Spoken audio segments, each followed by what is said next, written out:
You really think it's red onions out of all those ingredients? Yeah. Huh. And it was in. Which one do you think it is? It's been bothering me the whole episode. So it was stuck in your teeth the whole episode. It's not the yogurt. I think we can agree. It's probably not. It might be the granola and the yogurt. That was what my assumption would have been. It's stringy. Yeah, granola's not stringy. Well, dude, you didn't give me that pieces of information. You didn't give me those pieces of information. You just said that you had something stuck in your fucking stupid teeth. That's so mean. Your nice straight teeth. Why are you being so mean about it? Might be the chicken.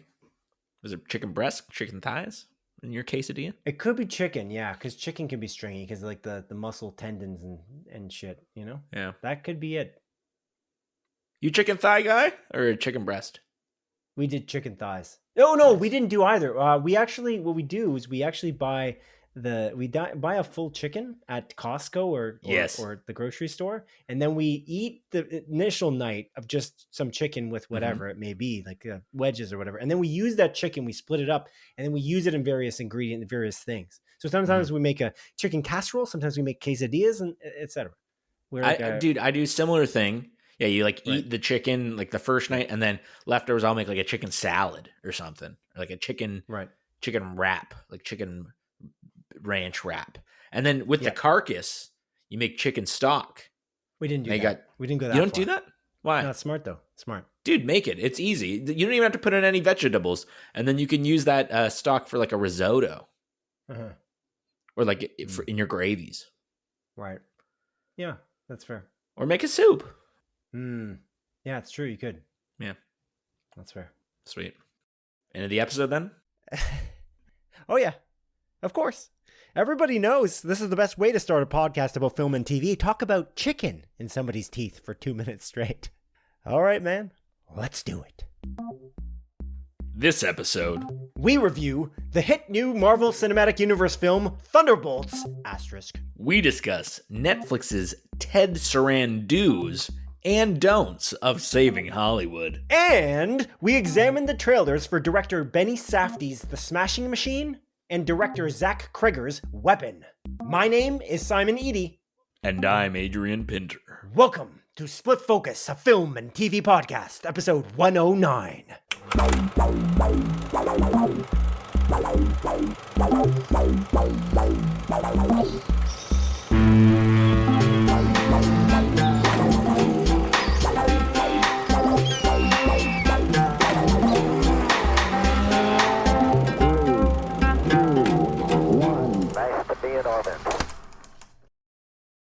Adrian, on the day we're recording this, the estimated greatest of all time entertainment property in terms of sales has just been delayed.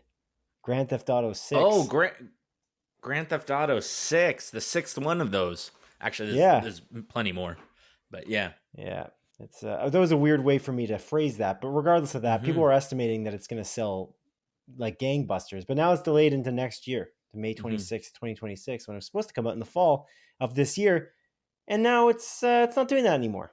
It's not doing that, which is not that much of a mystery if you know Rockstar, the developer's history of delaying things incessantly. They like to delay, which is not bad. I don't mind the delays. I just find that there's a little bit of dishonesty on the side of the publisher here. I feel like there was some dishonesty. I feel like they knew that it was going to get delayed. How do you delay it that much? It's like a year away. More than at this point. Yeah, it's supposed to come out in the fall. How does that work? I don't think they know. And I think it could get delayed next fall. It would be May 2020. Sorry, it would be like November 2026 instead. You think that? I guess we'll see. You think? I think it's possible. Yeah, they delayed Red Dead Redemption 2, which is my favorite game of all time, twice. So I think it's possible. Fair enough. I don't know if you have any thoughts on this. I don't think you're that excited for GTA. I'm excited. I think it changes the industry. Like Rockstar's games, they push the industry. They push the envelope forward each time they release a game. Yeah, I mean, like, I'm definitely curious about it because I don't really care for Grand Theft Auto games in general. Like, I played, Vice City and San Andreas when I was a kid, killing prostitutes. When you were a kid. Yeah. When I was a child. Of course. Yeah. It's funny. The ripe age of 6. Dude, I'm not joking. I wasn't 6 because when did the PS2 come out? Like 2004 or something? 3? One? 2006? PS4. No. PS2, You're right. sorry, PS2. PS2, yeah, 2000 and... Ooh, I should know this. PS2 release date. Yeah, I think it is 2002, isn't it? 2000. Okay, 2000. Okay, so I would have been 6. I don't know when Vice City came out. But anyways, the year Vice City came out, I remember I went to school. I was a little schoolboy. I think I was in grade 4 because I was walking home alone. By that point, my sister's already in high school. This is important to the story because I'm walking home alone and I get home on a nice spring day. Sun is shining. Birds are chirping outside, Simon.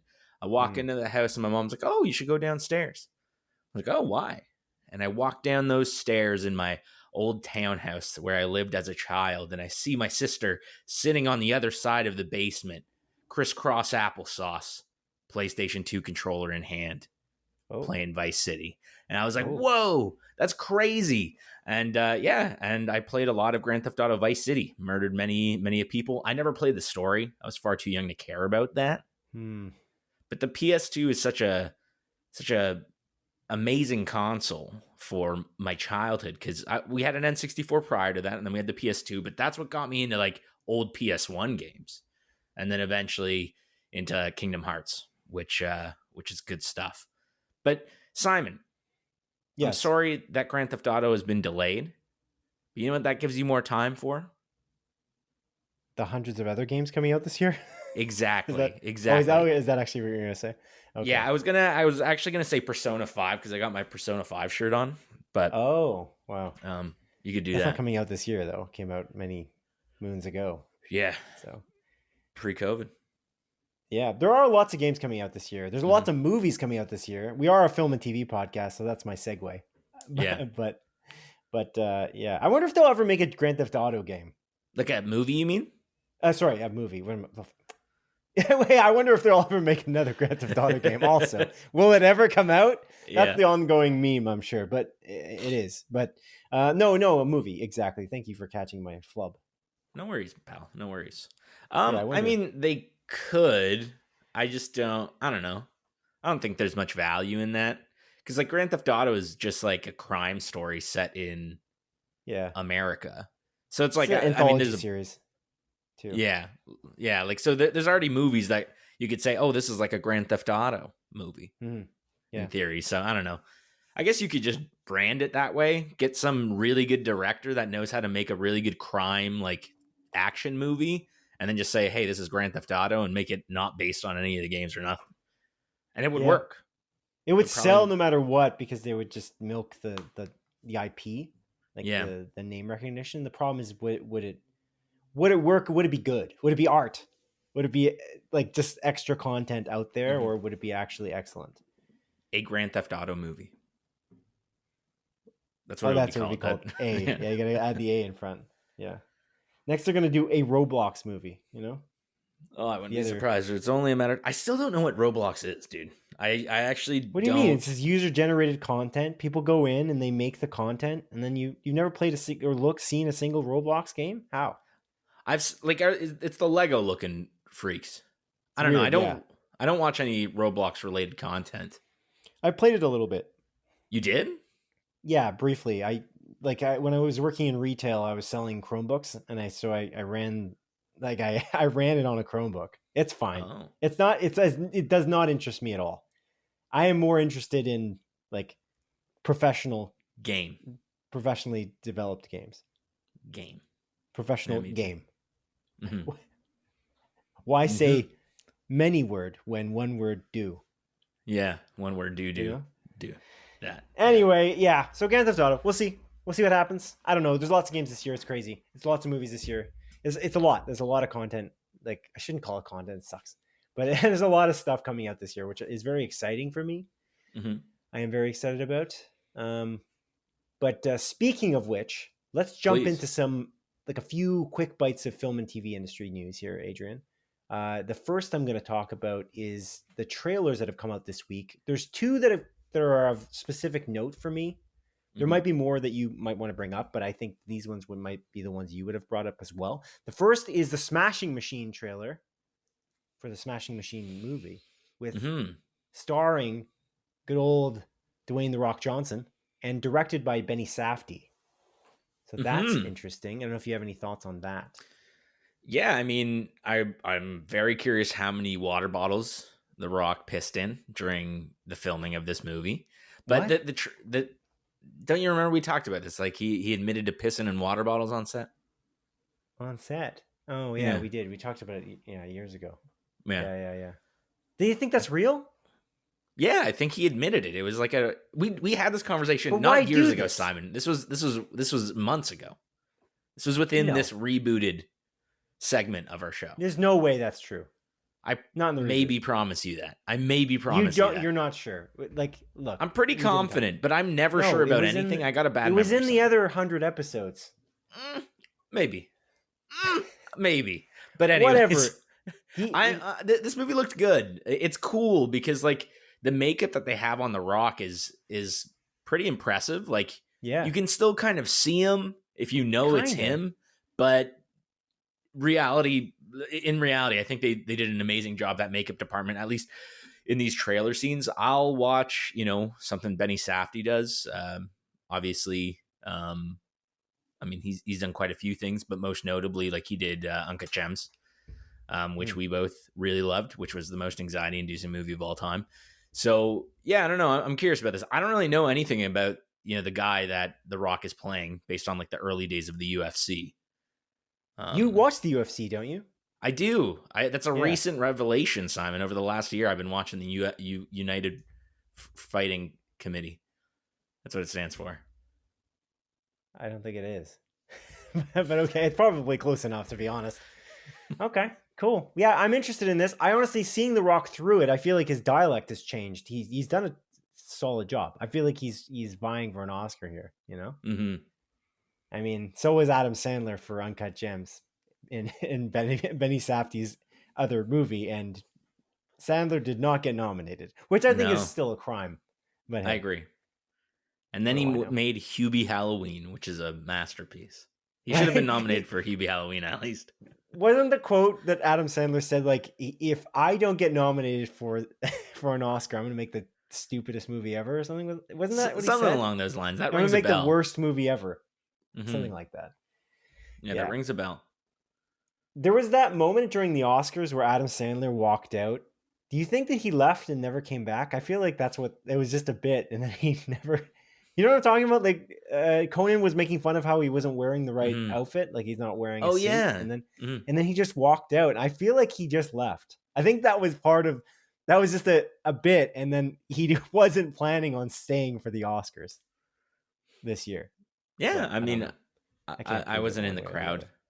Yeah, and I don't remember seeing him again. But yeah, that'd be funny if you did commit to that. Commit to the bit. But yeah, Smashing Machine, I'm looking to watch it. I think that's a good idea if you're interested. Unless it's rated as a 50% on Rotten Tomatoes. It is an A24 movie though as well, which is a good combination. Benny Safdie, A24. Mm-hmm. Looks good. Oh, and it's Emily Blunt. Who looks great. Oh yeah. Yeah. They look like they've completely immersed in their roles. I don't know. The trailer looks cool. The other trailer that was of note this week, there isn't that many trailers this week. The last 2 weeks, I should say. The last episode we did, there were so many trailers. It was kind of ridiculous. And I'm not really sure what it coincided with because it just so happened to be lots of trailers. This bye week, there's basically 2. And the other trailer is the Weapons trailer, Zach Cregger's next movie, director Zach Cregger, the director of Barbarian. Yes. This trailer looks even more neat to me. Mm-hmm. I think I am. I'm more interested in this. I liked Barbarian a lot, much more than the Zach Cregger produced companion movie. Mm-hmm. I feel like they were marketing that as like a Barbarian follow-up, weren't they? Yeah, they did. It was very like the trailers were very intentional. In that way. The trailer was the worst part about that movie, in my opinion. I know you disagree, but yeah, the trailers... Companion? I feel like ruined a lot of what Companion was. I largely disagree. It was false marketing. What makes me excited about this, not only is it like a cool premise, but this trailer for this movie is really good. It's so interesting. It's like what one classroom of children at, what is it, 2:17 a.m., all like left their house and ran away and just disappeared. And right, but not from the class. Like, it's just coincidentally that they go to this one teacher's class. And so she's like on trial in the town. Yeah. Which is, it's so mysterious. You're right. The trailer is really neat because they just don't really reveal too much. Yeah. It sets the tone very well. So yeah, I'm very curious about this. And I'm hoping this one's going to be good. Barbarian was really good because, like, if this is good, then he's 2 for 2. And apparently his next movie is another Resident Evil reboot, which I'm very excited about. Yeah. However, I really loved Resident Evil Welcome to Raccoon City. I think that's actually like a really good movie. It was fun. But yeah, I know you like it. Yeah, we saw it together. It was fun. It was fun. Fun. It was passable. It was passable. It was a good watch. They did the scene where it's dark and then he's like shooting every time the gun goes off. You see a different zombie because it's like he's killing all the zombies in that dark hallway. Yeah, is that a scene from the game? I don't know. I don't remember. Okay. I don't think so. Just because you said the scene, like, is in the movie iconic. It was just iconic in the movie. Yeah, it was cool in the movie. Yeah. Okay. Actually, I did watch one more trailer. Actually, there was that John Wick Pain trailer. Did you see that? They're making a documentary about the making of John Wick. I think just John Wick 1 because it had trouble getting made. They almost didn't make the movie until they got funding. I think at the last second by Eva Longoria. I think it was, but she wasn't in the trailer. But they showed, the reason I'm thinking about this is because what was very, very video gamey in the last John Wick movie is that scene with the over the top, almost like, was it Miami, Hotline Miami? Yeah. Like John Wick's like shooting the fire bullets through the shotgun. That's a crazy scene. They had some really awesome choreography. That movie, that series is really cool. I'm curious to see if they actually make another John Wick with Keanu. I don't know if there will. Didn't they say that? Didn't they say John Wick 5 with Keanu is back? Said that. That doesn't mean anything to me. Until Keanu Reeves and Chad Stahelski say it, I am not trusting that that's happening. I was very skeptical when they kind of announced that because they announced that alongside the Donnie Yen directed spinoff. So. Sorry, did you want to say anything about weapons? I completely derailed. No. I was going to say there's another movie trailer that came out. I don't think we talked about this a couple weeks ago. Predator Badlands. It's the new Predator movie coming out in September, isn't it? We probably just didn't talk about it the last episode, though. Yeah? I don't remember, man. I feel like it was within the last 2 weeks. It does look pretty cool, too. That was kind of mysterious as well, actually. Speaking of mysterious trailers, not revealing too much. I feel like it didn't reveal too much either. No, it's really cool. So it's directed by Dan Trachtenberg. So this is November 7th. Sorry, that's when the release date. And Dan, I'm on a first name basis with him. He directed Prey, which was like a straight to streaming movie, which was fantastic. Really great, like Predator movie. Just really great movie. Set in the Predator universe, takes place like back in like early, like Native America times, like late 1800s, early 1900s, if I recall correctly. It was like Native American tribes and like the French are coming over. Maybe it's even longer than that. I don't know my history. But yeah, very good movie. And he's coming back with this one, which seems to be set kind of in the future, maybe. And it's on what it seems to be is that it's a predator, but like a predator youth. And according to the write-up, he like is in one final test or whatever because he's been exiled from his tribe. But the cool part about this trailer is there is a scene with Elle Fanning. I was like, it's not Dakota Fanning, it's Elle Fanning. She's in this trailer. And there's a scene where her eyes turn white. Yeah. And there's W's in it. And people are surmising that it's Wayland Corp from the Alien movies. Oh. So I think they're like going to try to connect these two universes. It's already been connected in the past with Alien versus Predator and the other one. Right. Which is also Alien versus Predator with something else to it. Never watched those, but I think they're now trying to kind of directly connect them. Hopefully in a more cohesive way. Yeah, fingers crossed. Movies weren't reviewed too well. I have seen one of them. Don't remember which one. Yeah, years ago, but I didn't love it. I'll say that. Yeah, that's interesting. Yeah. Wait, you're following. In this case, you're following the Predator's point of view. Is that what I you're think saying? so. Yeah. Oh, that I didn't understand from the trailer. I must not have been paying attention. Yeah, I think that's going to be kind of the premise. Maybe you're going to be following a human as well. And then are they going to befriend each other and like the unlikely allies? It's like a Romeo and Juliet story or something. Yeah, maybe. It's possible. But what's really cool too is there's another Predator movie coming out, also directed by Dan Trachtenberg, slightly earlier. I think that's the one coming out in September, and it's called Predator: Killer of Killers. And it's a animated movie with, I think, like an anthology story, like 3 anthologies, with a Viking raider, a ninja in feudal Japan, and a World War II pilot. Huh. So that's really cool. That one I think is going straight to Hulu.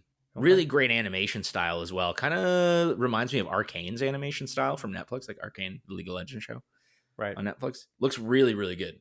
So just wanted to point out those two. I'm not a huge like Predator fan. I liked Predator. I liked Predators. I liked Prey, but I haven't watched the other ones. Gotcha. Wait, there was a Predators? They also did the plural, like Aliens? Yeah. So it's Predator, Predator 2, and then Predators, starring Adrian Brody, Oscar-nominated actor, who has the longest speech in history. Oscar history. Winning. He won. Oh, yeah, he won. He won. He won. What do you mean, oh, yeah? He was on stage doing the speech because he won, obviously. The nominees don't go up and have a speech. Imagine the Oscar ceremony of all the nominees going up. Like, I would love to win this award. I thank my family for my nomination. Thanks to the Academy of Arts and Sciences. Yeah. And then they announce it. That would be like a 17-hour show. Okay. All right, buddy. We're going to move on now to a second piece of Quick Bites news. Ted Serandos was talking to editor-in-chief of Time magazine, Sam Jacobs. And he was talking about how Netflix potentially saved Hollywood. Anyway, he specifically said, so Sam Jacobs said, he asked, when creators stand up on stage at the Oscars and say that we need to make movies for theaters, he's like, that's just an outmoded idea, he was asking. And then Saran-Doos said, I believe it's an outmoded idea for most people, not for everybody. But then he went on to say, what is the consumer trying to tell us? That we'd like to watch movies at home. Thank you. I watched this interview, and I got a pretty good handle on the interview. I just wondered if you had any thought on it, because it's an interesting thing. Obviously, Netflix is kind of killing theaters, sort of in a roundabout way. Not all the streaming services are doing it, but Netflix is the market leader basically, and it seems like it's partly to blame for theaters having problems because they don't like respecting that good old the window, the theatrical release window. They don't like it. They don't follow it. So it's kind of interesting. I'm just curious if you have any thoughts on it before we go on. Yeah, it's interesting because I feel like, if it wasn't for Netflix, I don't think all the other big studios would obviously come out with a streaming service and then kind of bring their movies that were typically theatrical releases on a streaming far quicker. But I don't think, like, when Netflix started and when they were coming out with movies, I don't think they were bringing any of their movies to theaters initially. They eventually started doing it for the more artsy movies like Marriage Story and stuff like that, and Martin Scorsese movie with Robert De Niro, the Irishman. The Irishman? Yeah. Or Killers of the Flower Moon. That one too. Wait, Killers of the Flower Moon, that's Apple, isn't it? Oh, shit. Yeah, it was Apple. He did 2 streaming services. Yeah, good call. So, like, I don't necessarily think Netflix is solely to blame. I think they kind of set the tone, but at the end of the day, I think like Warner Brothers did awful stuff to the theater, especially during the COVID run, kind of releasing Dune both in on streaming and in theaters at the same time. Same with like the Suicide Squad and stuff like that. And then it started kind of like a snowball rolling down a hill, getting bigger and bigger, and kind of now there are movies that are like released in theaters and then on streaming services within like a week or two.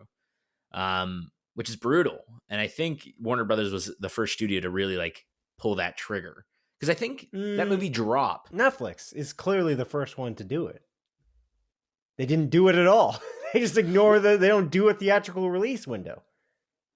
No, what I'm saying is that they never really did. Like Netflix never did. So they're the only ones. Warner Brothers was. Yeah, like Warner Brothers always released their movies in theaters, and they were the first ones to kind of Disney Plus.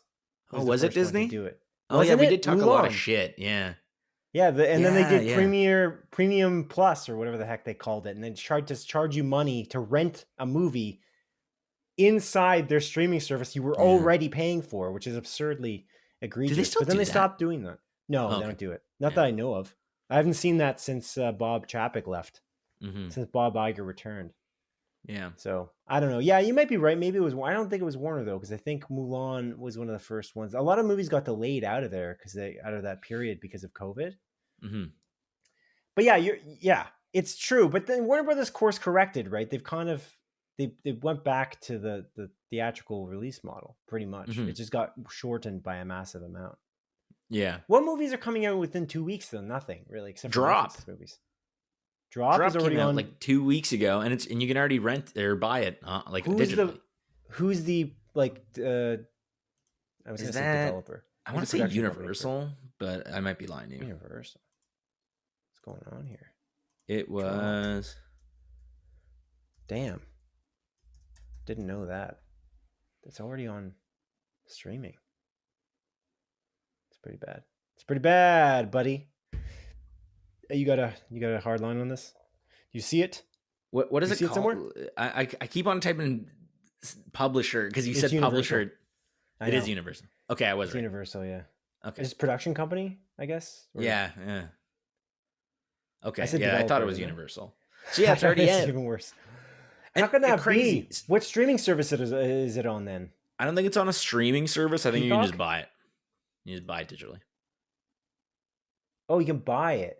Yeah, but okay, that's been the case for a long time though, because you can rent the game. You can buy it completely. You can rent it.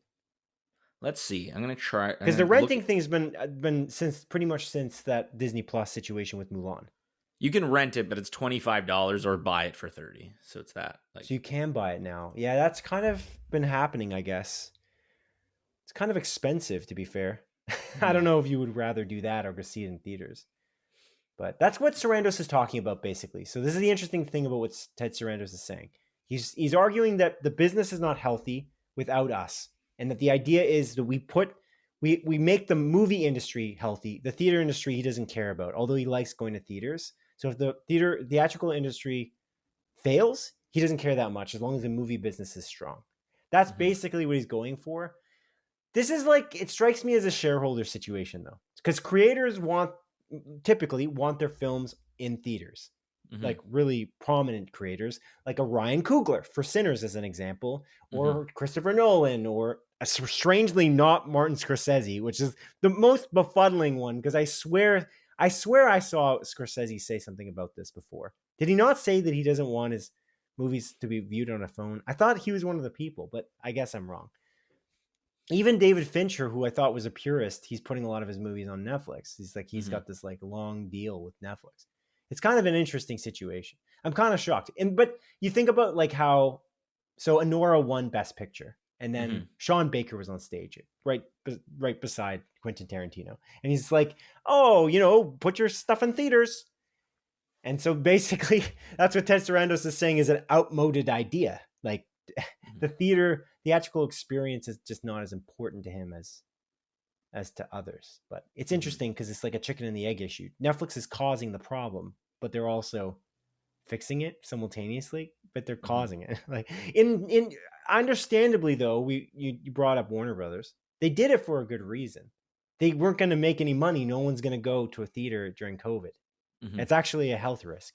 That's a super spreader event at the time.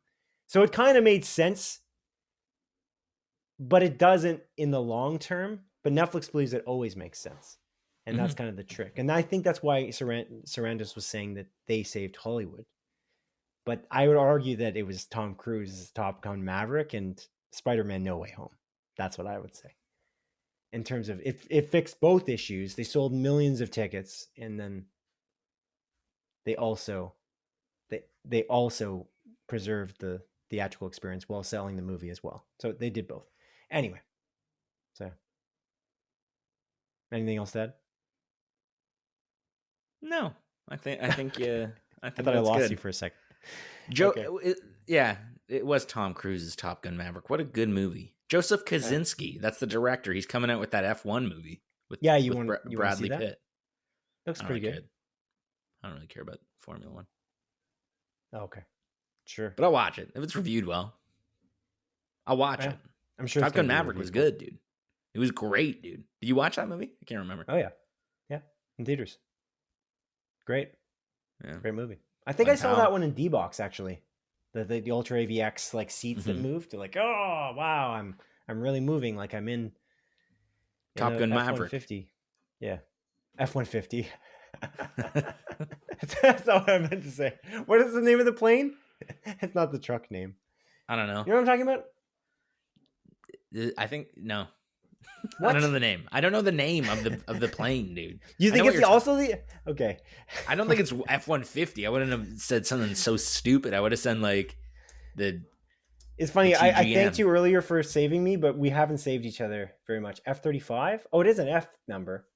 F-16. F-16 was the name I was looking for. Mm-hmm. Okay, whatever. Let's move on.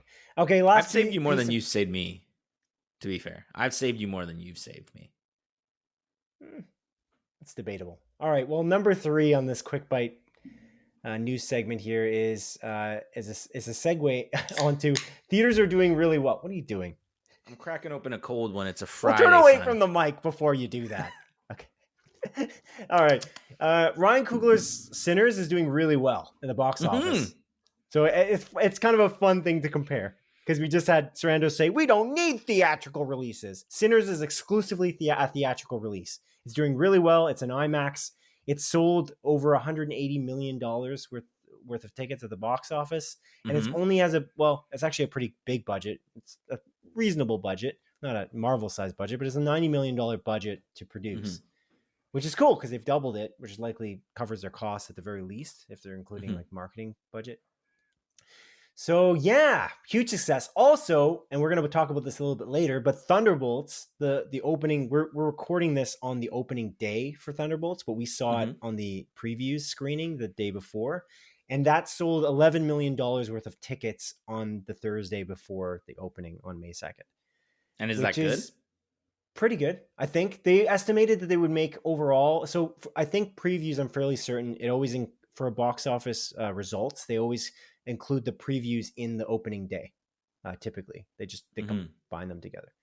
So for previews, I think it's pretty solid. And then they expected, I think it was $70 million on opening. Was it opening day or opening weekend? Let me double check that. But regardless of that, it was considered, I think, a success. Definitely, Sinners was considered a success.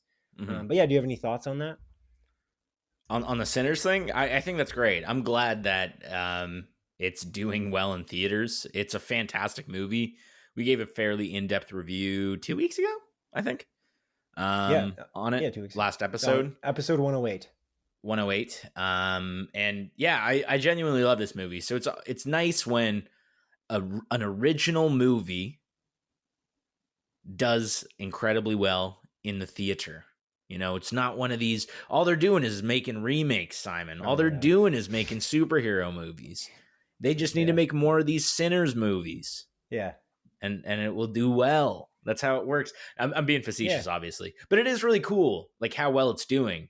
Yeah. And I mean, it's obvious to me, but not obvious potentially to any listeners just tuning in. We don't believe that at all. We saw 3 really wholly original movies in the last month. Black Bag, Sinners, and Warfare. All of which we both considered excellent. And that's a stupid idea. That's an outmoded idea. It's just a dumb idea. People say it all the time, though. And whenever you look in the comment sections for a trailer for certain movies, they're like, oh, finally, a movie that's original. You notice this, right? It bothers me. I don't know if it bothers you as much as it bothers me, but it definitely bothers me. Anyway, I interrupted you. What were you saying? I don't remember, but I'm glad that this is the case. So you please continue. That's it. That's all I had to say. What do you mean? Oh. I just threw it back to you. I threw the ball back to you, and you're like, threw it up my face. Yeah. Thanks a lot. We're playing tennis. but I tennised it in your face. Sure. Anyway, Thunderbolts was supposed to make for the opening weekend $70 million. So it's already $11.5 million for the first day out of 4. It's not bad. That's good. It's not bad. Our theater, because we watched this movie this week, we're going to talk about it. Our theater wasn't that packed. It was like more than half of the theater was empty. And it was the only showing at the AVX in Guelph, Ontario. So on an anecdotal level, Ted Serandos is correct. Yeah.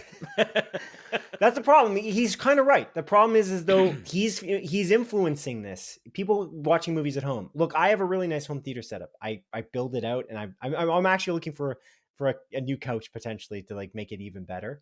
I might not do it, but we'll see. Just to what kind of couch are you looking for? Like a couch with like reclining seats. I don't know. But it has to be inexpensive. I'm not going to spend an arm and a leg. But I have a TV setup where I've moved my TV to an optimal distance based on the science of TVs, like how close you should be to a 4K TV based on the size for the optimal cinema distance. And that's something that I really take my time doing. I'm obsessed with things. I got to stop being so obsessive. But regardless of that, this is something I'm working on ever so slowly. But I do have a pretty good sound system as well. And so for me, it can be a pretty good experience watching a Netflix movie that's really well optimized for that setting. And I do appreciate that Netflix has an option in their top tier that gives you 4K and Dolby Atmos as an example. But let me just say this about Netflix. The other streaming services, including the second biggest one, which is Disney Plus, have an option. They just give you Dolby Atmos and they give you 4K in all of their tiers.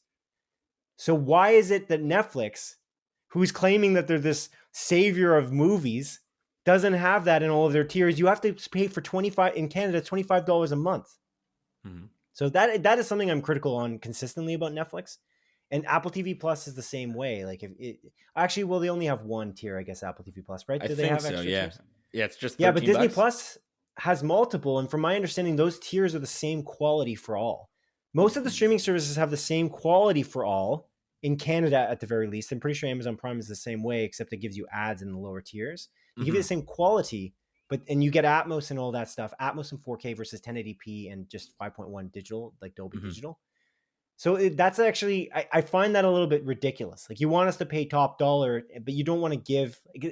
That's a bit of a dumb argument. I would rather that they give other things within their tiers, like ads versus no ads and things like that, versus it. I don't know if that bothers you at all. But for me, the home theater setup works, but I don't pay for Netflix every month because it's just too expensive. Anyway. Doesn't Crave work in a similar way? Like their Crave Basic, and then they got their Crave Standard, and then their Crave No Ads. And I think Crave Basic is HD. It's not like well, do they even they barely even offer 4K? Crave is like the most primitive one. Crave is a very Canadian streaming service, so they're only in one nation, so that's probably why. Yeah, I'm pretty sure Crave's tiers are the same quality for each. I'm fairly certain. Yeah. Oh no, you're right. No, you're correct. Yeah. No, you're not right. Crave Basic gives you. Sorry, Crave Basic gives you 2 people. 1080p, that's correct. Okay. Standard and premium are the same quality. Oh, so that's the advantage. But Netflix doesn't give you anything unless you're at the very top. They give you 1080p all the way to the 4. That's really dumb, in my opinion. That's stupid. Why is that? Like, what are they trying to do? Like, to me, on a creator's perspective, if I'm a creator, let's say I'm David Fincher, and I'm going to put my movie on Netflix. I don't want anyone watching that movie in less than what I provided Netflix. And it's tough we can't completely determine that, obviously. That's why the theater experience for a lot of creators like Christopher Nolan is very important, because he sets the parameters. He can at least, there's less variability between theaters than there is between people's houses, where they're watching on an iPad, or they're watching on an iPhone, or they're watching on the tiniest little iPod Touch or some nonsense. And so that's part of it. So if I was Netflix saying we're good for creators, the solution is also to give the same quality across all tiers, to be as open and better for creators as possible. That's kind of my thought process. But yeah, you're right. You're in some capacity. Yes, you were half right. I'll give that to you. Sorry, I don't want to say you're wrong. And wow, you're wrong. Thanks, man. Yeah, you're right, because they do split it up a little bit, but at least they give it like Crave Basic versus Crave Standard. It's just, yeah, I don't know what. Oh, Crave Premium adds like extra Crave content, I guess. Yeah, they all kind of separate their tiers differently. But hey, I don't like it. All right, anything else you want to add? No, we're good. Okay, cool. Let's get into what we've been watching this week, this bye week. Adrian, I'll throw it to you first. I don't have too much that I watched on my own. I have a couple things, but I'll give it to you. What did you watch this bye week? Honestly, man, like not much. Like other than what I've already been watching. Like I'm still watching the OC. I'm almost on season 3 with my fiance. Right. What else? Like I've been watching The Studio week to week. Fantastic. Really phenomenal. Good. That's the Apple TV Plus show. That's awesome. Made by Seth Rogen and Evan Goldberg. It's phenomenal. So I didn't know this. I don't know how I didn't know this. I watched the first episode, but I don't know why I didn't notice this. Usually I'm really tuned into this, like specifically. Seth Rogen and Evan Goldberg like directed, I think every episode or almost every episode. I didn't know they directed them. I know that they're writers typically. I don't know if they've ever directed anything substantial before. I don't know off the top of my head, but like, they have their fingers in a lot of pies, as they say, and like create a lot of stuff and write a lot of stuff. And like Seth Rogen will act in a lot of things. Yeah, I don't know if they specifically direct. I feel like Evan Goldberg does direct more. But yeah, I'm just kind of going off the top of my head there. No, I'm just wrong. They've directed a lot of comedies over the time. This Is the End, as an example. They did The Interview as well. I just didn't realize that, I guess. I don't know how. I just thought they were the creators and showrunners for a lot of things. Like they were heavily involved in Preacher, at least in the beginning. No, they directed quite a few things. I just don't know why I didn't know that. I'm foolish. But yeah, you are. Yeah. You are foolish. But yeah, that's really cool because they did that, obviously, that Wonder episode, which I'm on the verge of watching. I just kind of held off because it's week to week and I'm trying to catch up on everything else. Too many things simultaneously. Yeah. But it's really good stuff. I'm loving it. I do need to watch Andor. I just haven't, found the time to sit down and watch season 2 yet.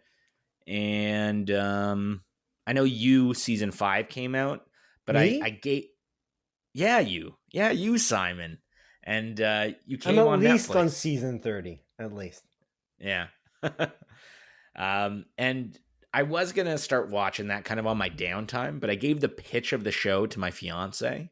So we need something after the OC. I gave her the pitch, and she was like, that kind of sounds interesting. So we might start watching you. Me? Yeah, you, Simon. You're pointing at me, so I guess I'll queue up. So yeah, we might watch the Netflix series You on Netflix together after the OC, and then we'll watch the final season together. So sounds good. Yeah, I feel like I don't know when I'm gonna get to you, to be honest. Me? Yeah, that's right. Yeah, I don't know. That's a question because I've got so much going on the fly here. But yeah, I'm currently watching Shogun still. While I play Assassin's Creed Shadows for the the cohesion in conjunction with each other. I'm also watching Mythic Quest now as well, which I actually like way more than I remember season 3 being, which is interesting. And I feel like I threw a lot of shade at this show, and I feel bad about it because honestly, I don't dislike it. There's actually a lot of episodes like the Danny Pudi's Brad. Like the poker episode I thought was great. There's like a murder mystery episode I thought was great. I don't know. I'm kind of liking this season. Actually, it's okay. It's pretty good. And it makes sense because it's like 100% on Rotten Tomatoes. So I was like, when I looked at the score, I'm like, maybe I should like this. And then it got canceled, so which is sad. I don't know if we started watching it just before I got canceled or right after, because they obviously were retuning the last episode. Did they change it? Yeah, I think they might have already changed it. Okay. Then I don't know. It's a good question. But now that you asked the question, are you gonna look it up for me? I guess so. Thanks, man. I mean, someone's got to do it, I guess. Mm-hmm. Mythic Quest final episode. Question mark? Updated final episode when? Somebody on Reddit asked without a question mark. It's set to release on Friday, April 18th. Oh, okay. So Friday, April 18th. That is past because today is May 2nd. So. Oh, okay. Today is after April 18th of the same year. You're right. I'm a walking calendar. All right. Look at you, man.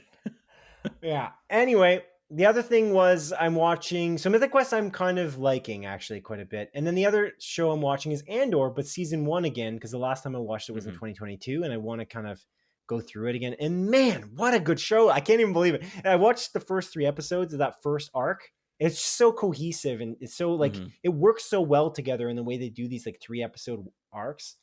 And I also just love Nicholas Britell's music. I think the score is brilliant. I don't know. This show is so good. Just as a show, regardless of what being Star Wars or not, it's very good. I recommend it to almost everyone. I don't care if you don't like Star Wars. It's a great drama. It is a little slow though. I will say that was one of the things I always pointed out to anyone I recommended it to. Just you have to get to episode 2. Because I think the first 3 episodes. Oh, right. We talked about this. I think they released them in 3s, right? Yeah, they're releasing them in 3s now. But it was a smart move in the way that show is done. Because that first episode, I feel like, is kind of captivating, but it ends in such a strange way. And I've seen it 2 or 3 times now, and the third time I feel the same way. I'm like, it ends in such an abrupt way. It's badass. There's like these walking shots where they just like play Nicholas Britell's music. The end of episode 3 in particular, they have like this montage where they go to all the different characters and they got Nicholas Britell's music. Again, the music, if they didn't have that guy doing the score, I don't know if it would be as great of a show as it. It's great in every way, I feel like, most ways, but his score is truly brilliant. I think it's amazing. Anyway, I'm loving Andor. But yeah, that's my what I've been watching. Adrian, The Last of Us on HBO, season 2, episode 3. Our review starts now. What did you think? What did you think of that episode? Episode 3. Yeah, I mean, it's dealing with the aftermath of episode 2.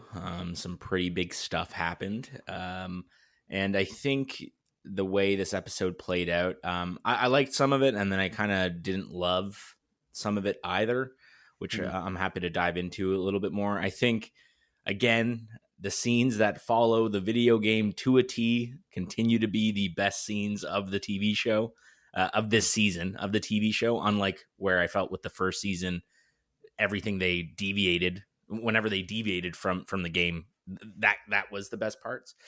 But again, this was an emotional episode, but got tears in my eyes watching it kind of play. And I thought the pacing of it was pretty great. It felt like a setup episode, and I'm excited to see kind of how the rest of this story is going to unfold and kind of the changes that they might be making. And I really want to hammer home the point. The casting is phenomenal. I can't, hammer that point home enough. I think the casting of this show is brilliant. I think some of the new characters that they introduce for the show, Gale specifically, played by Catherine O'Hara, is a delight. There's a lot of good in this show, but again, there's enough keeping me back from actually being in love with it like I loved the first season. What did you think about this episode, my friend? I thought it was good. It's good. I think that there was a lot of excellent imagery on the cinematography side. I think they did a great job there. I do agree with you. It's like a recovery episode from the big splash of episode 2 for sure. And it feels like a world building type exercise, which is cool. And the characters have a lot of great chemistry with each other, and they feel real. There's an element of them feeling real. The relationships feel real between the characters, which I particularly love. I think that Gabriel Luna is consistently a standout for me. I don't know what it is. He's got when he's not speaking, he's got he emotes very, very well. And every scene he's in, I'm kind of I'm captivated. I feel like he's really great. And it was an emotional episode. I thought it was solid. Not a lot we can say again as the season goes on. We have less and less we can say because it kind of could potentially go into spoilers. But yeah, it's it's good. It was good. I liked it. I have a lot to say on the spoilers side of things, but yeah. Anything else you want to add? No. I guess if people listen to my last week's episode and my opinions on last week's episode, I've honestly actually soured on it more. I'm actually more negative on it than I was last week. So you didn't like episode 2 even more than even more than I initially stated. Okay. And yeah, like I think I even mentioned it last week that it might be my least favorite episode of the season. It still is. But yeah, like the more I've thought about it, the less I like. And this episode I think is a better episode. I liked it more. But again, there's other things that are holding me back. So yeah, I'm excited to dive into this a little bit more with you. I'm curious to hear your criticisms of the episode because you've been pretty hot on this season compared to me. So yes, this episode, just to note, I guess, is directed by Peter Hoare, who directed some episodes of Doctor Who. He's a little bit lesser known from the other directors we've had, and this one was also written by Craig Mazin as well, just like the last two. So Craig Mazin writes basically the first 5 episodes, unless the source here is wrong. But actually, interestingly, the next episode, if I'm not mistaken, that's interesting. It's Kate Herron, who I'm pretty sure is the director for. I thought she was a Loki director. Am I wrong? I don't know. Get to it when we get there. Yeah. She's the executive producer and director of the Loki series, the first season. That's kind of cool. But yeah, Peter Hoare, a little bit lesser known, but he did Doctor Who and a bunch of other things. It's interesting. Okay. Jesus. Oh, Chris. Sorry about that. Just whacked my microphone. Apologies. All right. Apologies, son.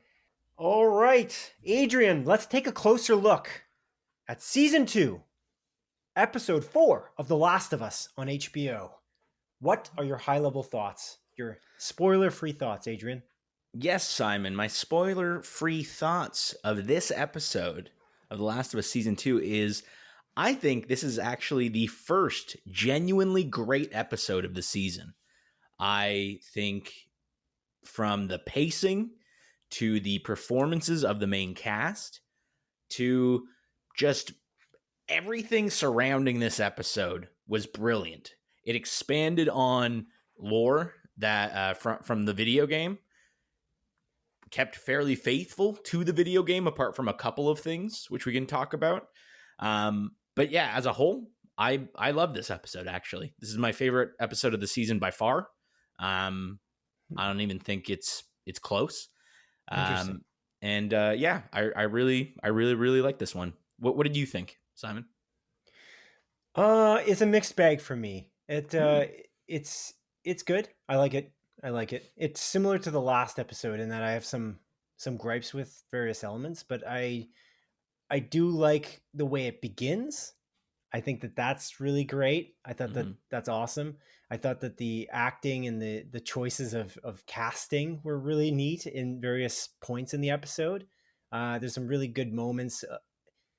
There's some good moments of kind of a calm in the pacing as well, and the way that it's done, in that they kind of spread it out and they don't rush certain elements of the episode, which I appreciate. This is an episode directed by Kate Herron, who's the director of Loki season 1 specifically, and this is also written by Craig Mazin. He wrote the last few. I will also say, and this is important, I disrespected Peter Hoare, the director of episode 3 of season 2, because I said, I don't know what he's done. A lesser known director. He's not directed that much that I know of. That's completely false. He directed season 1, episode 3 of The Last of Us. So what a stupid thing. So he directed Long Time, which is my favorite episode of The Last of Us. So I just wanted to set the record straight, going back to the last week for a brief moment. But other than that, I thought it was good. I just there's some elements of the writing that I don't like here, and I feel like it's funny, you didn't like the writing in the beginning of the Mm-hmm. season, but there's parts here that I don't love carrying forward from last episode into this one that I'm not a huge fan of. But I like the idea of the way that they're fleshing out the background of this world in this episode. That's the best part of it. And I think that they once again nailed some of the anxiety inducing moments, the tone of the game that you kind of get when you're playing The Last of Us Part 2. They nailed that in some key sequences here, which I thought was great as well. But yeah, I'll throw it back to you. Sorry, I spoke for a bit of time there. No, man. Yeah, like I agree with the positive statements you're making there. I'm curious about diving into like what you didn't like and what aspects of the writing that you don't think were, fantastic. For me, I thought the pacing in this episode was very well balanced. There's a lot of moments of calm with, again, these like high anxiety inducing moments that felt, again, like you were playing a video game at times, which is very cool. They were able to replicate that. I think, from a visual level as well in this episode, brilliant. The set piece designs, like the set pieces, top tier. It ripped straight from the game. I think there was a lot of love and care put into this episode. Not to detract from the other episodes. I kind of feel bad saying that because I think there's love and care put into all these episodes. I think, the intention is there a lot of the time, but I think this is the first episode for me this season where the intention actually hit the mark. Again, I really love this episode. So I'm excited to kind of dive into more specific moments with you and see where we might differ. Okay, sounds good. All right, let's move on. Let's move on. Oh, actually, before we move on, I just want to say, just to set the record straight, I largely do like this episode. And the way I score things typically, I don't know how you do exactly necessarily, but the way I score things out of 5 for the scores aspect, although my scores differ and change constantly in Letterboxd as an example, because I watch better movies, again, we've talked about that before, but on a whole, if I'm scoring something over like a 3 or above, I liked it. I thought it was good. Yeah. And every episode of this season and last season has been hovering around that 4 mark pretty much. Like I don't think there's very many episodes that I can't say are great. I think they've been largely good. And this one's good as well. I do like it. So I just want to say that before we kind of move on. But yeah, moving on then. Let's move on now. Please. To the old movie we watched that's new. Thunderbolts **, which we saw in theaters yesterday. As of the time we're recording this, we just mentioned that. So Thunderbolts, Adrian, what did you think of the new Marvel Cinematic Universe movie following a misfit band of characters, including John Walker, played by Wyatt Russell. We got Hannah John Kamen, playing Ghost. Common? Like I feel like it's Kamen. Pretty sure it's Common. You look it up. And then it's Florence Pugh's character Yelena Belova, and then Alexei Red Guardian dude. I don't know Alexi's last name, but David Harbour is in it as well, which is excellent. And of course, Sebastian Stan playing Bucky Barnes, aka Winter Soldier. They all come together and they're gonna potentially save the world. What did you think of this film? Hannah John Kamen. What's up? I don't think that's correct. Shout out to me. I don't think Shout it's right. out to me. Sorry, are you trusting Google? Yeah. Okay. They never get anything wrong, Simon. But no, I thought this movie was really good, man. I would go as far as to say that this movie was great. It is, just following this ragtag group of people. Shouldn't be getting along, but somehow they work well together. Not exactly, but it's a unique Marvel movie. I feel like it doesn't really follow any typical Marvel formula. It feels like it takes place in the universe and fits in very well without relying on everything else that is happening before it or after it or around it. I thought it was really good. It does a little bit. At least all the characters are from literally something else. None of them are introduced except for one guy, pretty much. Yeah, I guess so. But you know what I mean? Like you can go into this and just kind of enjoy it for what it is my point. Sure. I think it's well shot, well directed. I think the cast is really great and they have great chemistry. I love like John Walker as a character, and I think Wyatt Russell plays him incredibly well. Florence Pugh is a delight. Like, she's amazing in everything she's in, and I really like watching her in this. And David Harbour is genuinely hilarious in this movie. Like, I was geeking out multiple times. His portrayal of Red Guardian is up there. But again, I don't think there's necessarily a weak link in that main cast of characters. No. Other than, I guess I could say like Taskmaster is the weakest link. Part of that dimension. Part of that gang of Thunderbolts. We do get a definitive answer as to what happens to Taskmaster. I'm excited to get into that with you, Simon, because it's not what some people may expect, honestly. Right. Of course. And yeah, like I really enjoyed this, man. I think it's awesome. And again, it's very like actually emotional. Like it kind of got me at a couple points. It deals with like depression and drug addiction in a way that is kind of interesting to be, put into like a MCU movie, which is usually like woohoo, quippy. And this one doesn't really follow that same formula. Yeah, I think this is great. And it's kind of nice to have an MCU movie again that's kind of like a return to form, and something that's good. And I'm hoping that this is the start of getting some consistently good MCU movies, as opposed to you never know what you're going to get, these days with like Ant-Man, Quantumania, the Marvels, Captain America, the fourth Captain America. It's Sam now. It's just so inconsistent, and I'm hoping we can finally find some consistency in these, not only the releases, but just the universe as a whole. Yeah, that's fair. I would agree. I think Florence Pugh is a standout, personally. I think she's the biggest standout of this movie in general. But these characters are so lovable, and as you said, it like this movie made me very emotional, but it's like it's got a serious emotional resonance throughout. I thought it was, I don't know, I think it's excellent. It's one of my favorites. It's at least the top third of the Marvel Cinematic Universe. Yeah. Set of movies for sure. I also think Julia Louis-Dreyfus is really great as well. But yeah, it's great.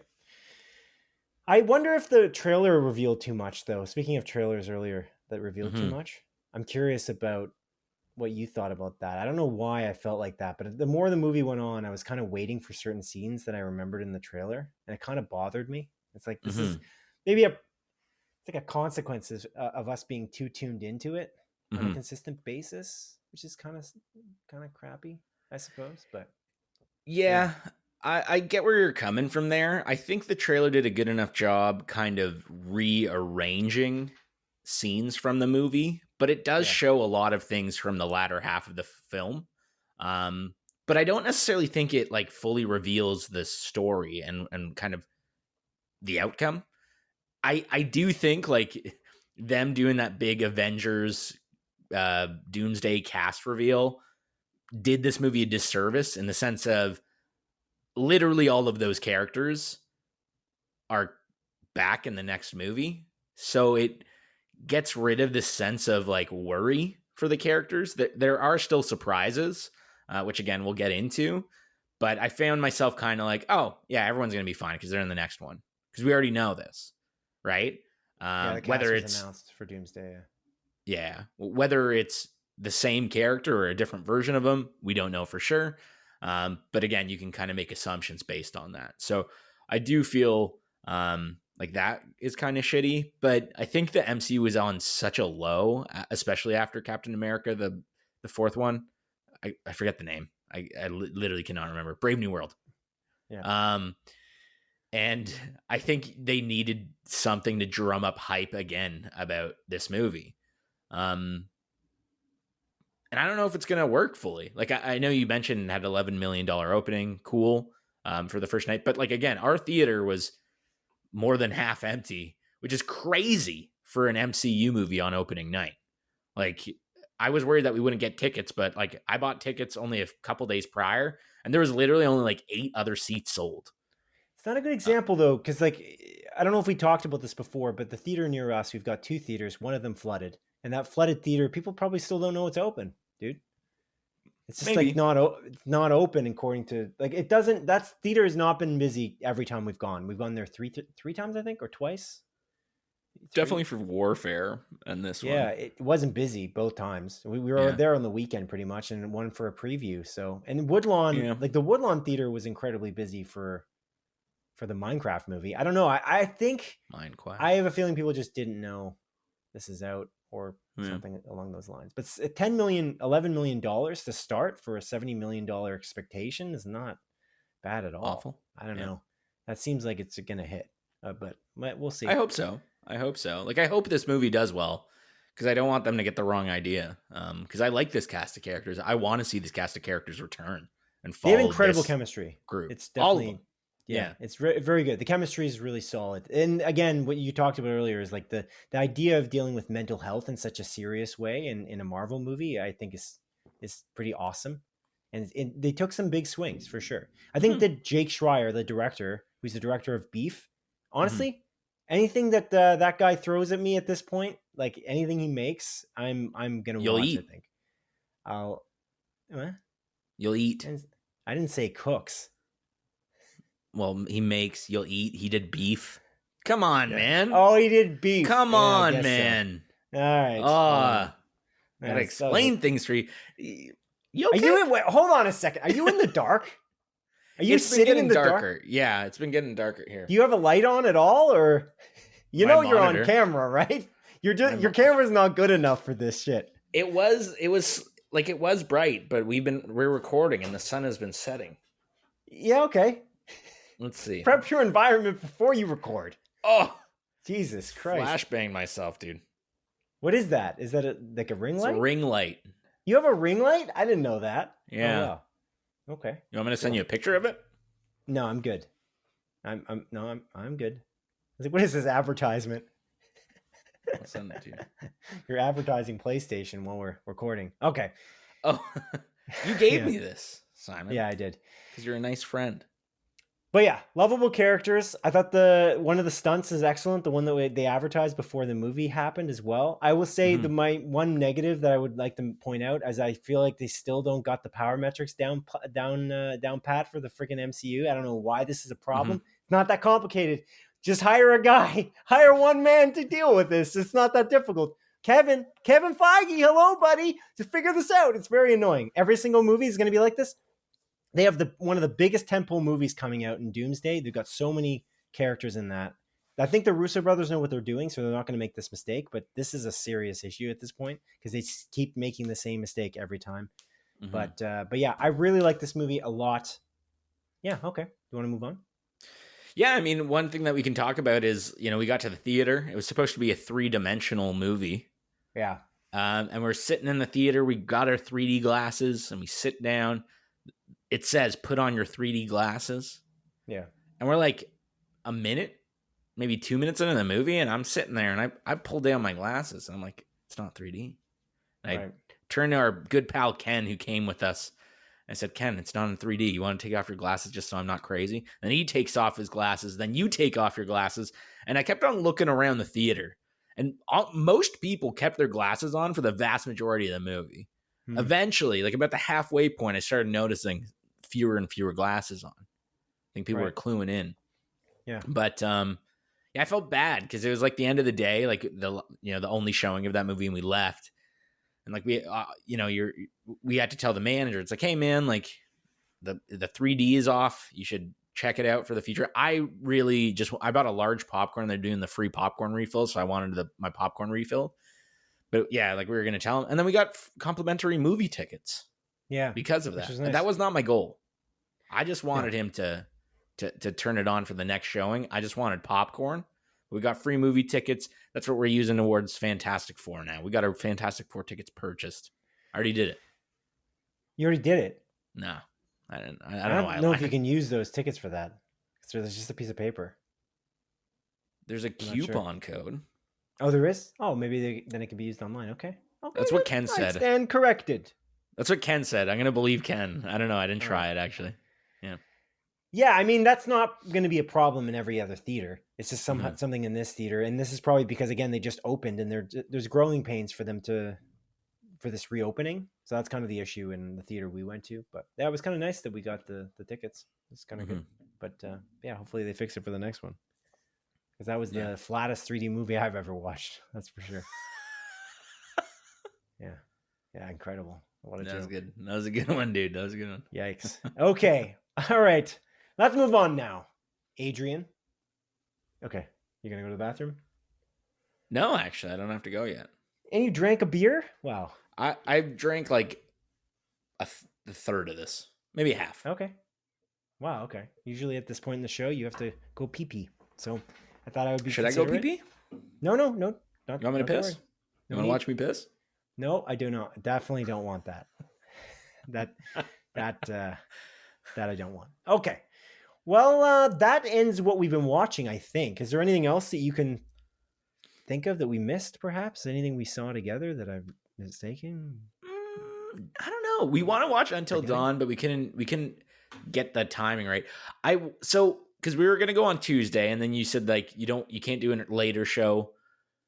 But I thought you weren't available earlier, so I made plans earlier. And then I was like, okay, well, you're what? I didn't let you down. You shut your bitch mouth.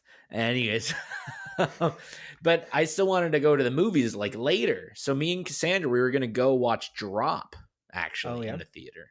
On Woodlawn. I'd rather see Drop personally, but yeah. Then Until Dawn? Yeah. Oh. Because Drop is like an 89% or something on Rotten Tomatoes, isn't it? I don't remember. But it's very well reviewed. It is.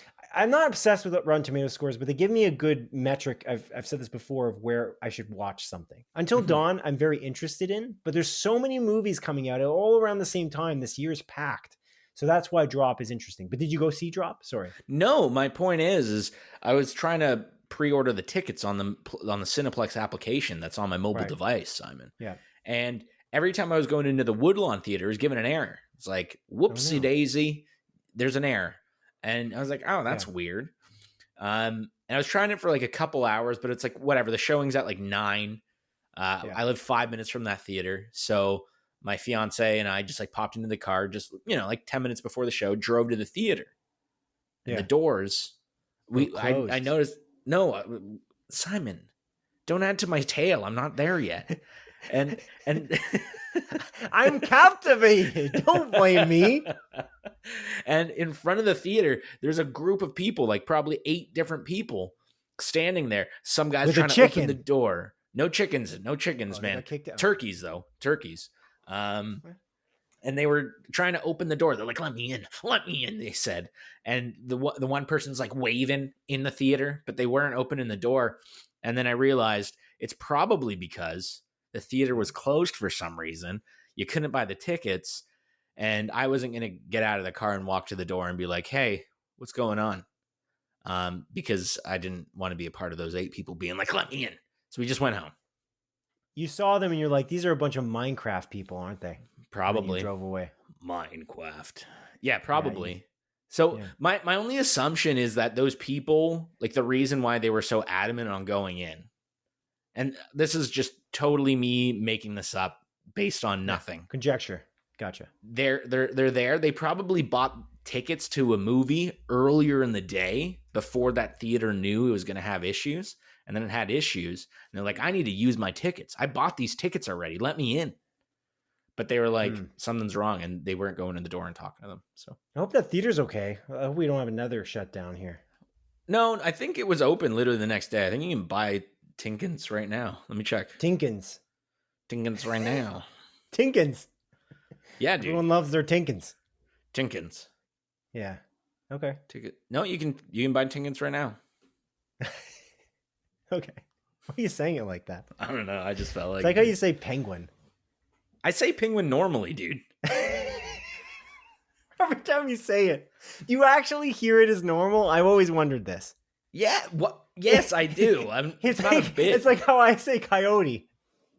Coyote. Yeah, I don't know why I said coyotes. Coyote. I was like, what the fuck? When we were, what was that? 2 episodes ago when we were talking about Coyote versus Acme, I was reading it as coyote. I don't know why. Coyote instead of coyote. I don't know. Yeah. I'm not sure, but you do say penguin weird for sure. That's rude, dude. And I disagree. It's coyote versus penguin. Penguin. Dude, it's whatever. It's penguin. That's what it is. It's a ping. Yeah. I remember. Yeah, penguin. Anyway. Yeah. That's what you say. Yeah. That's Colin exactly Farrell is the penguin. Now you're really saying it ridiculously. You're doing it on purpose. I know what you're doing. Okay. That's yeah. Okay. So interesting. So you didn't see Drop. That was the moral of the story, correct? No. And then I found out that it's available digitally, Simon. Oh, okay. I still want to watch it in the theater, so. Yeah. I will see. I'm 100% down to see Until Dawn. If you want to see it, I do want to see it. I'm curious to see how it's different than the game. It's obviously based on the game. I'm very curious about it because it's just that the game is not similar in a lot of ways, but I think that the concept of the movie seems really cool. But then it was reviewed kind of middling. It was like a 58% on Rotten Tomatoes. I was like, it looked good.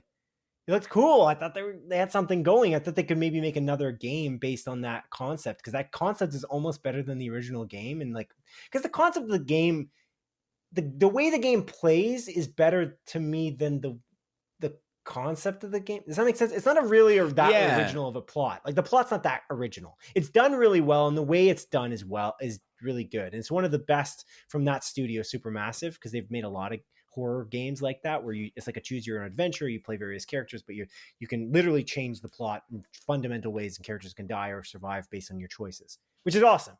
But I think that that idea for an Until Dawn game is really great. And I almost want them to make that into a game. Because how cool would that be? It reminds me of almost like a Split Fiction or It Takes Two, where the format of the game changes constantly. That would be so neat. Like it's not a genre change, I guess, but it's like it's a genre of horror change, I suppose. Yeah, it would be cool. Like they make it like I think you mentioned this, that they made it kind of like a roguelike, where it's like every time you die, it restarts, but it's like a different horror thing. I just feel like that would be very difficult to make into a video game. If it's almost, possibly for sure. But I will say, like, the interesting thing is that this movie, in that you just said it's like a roguelike, is almost more of like a video game than the actual video game Until Dawn. Because the Until Dawn video game is just really a movie that you play. It's a choose your own adventure movie. It's Final Destination 3. Is that how they did it? The take home DVD, you could make choices. Oh, cool. Netflix tried to follow in those footsteps a little bit with some things, but I don't think that ever worked out for them. Yeah, it was. I never watched it, but Bandersnatch, right? The Black Mirror. And then there was an animated thing that did the same. Was it like a Tom and Jerry thing, or? It wasn't Tom and Jerry, but it was some cat burglaring or something. I did play that, actually. Right. I was curious about that. I was like, oh, this is okay. It's for children. Yeah. Okay. All right.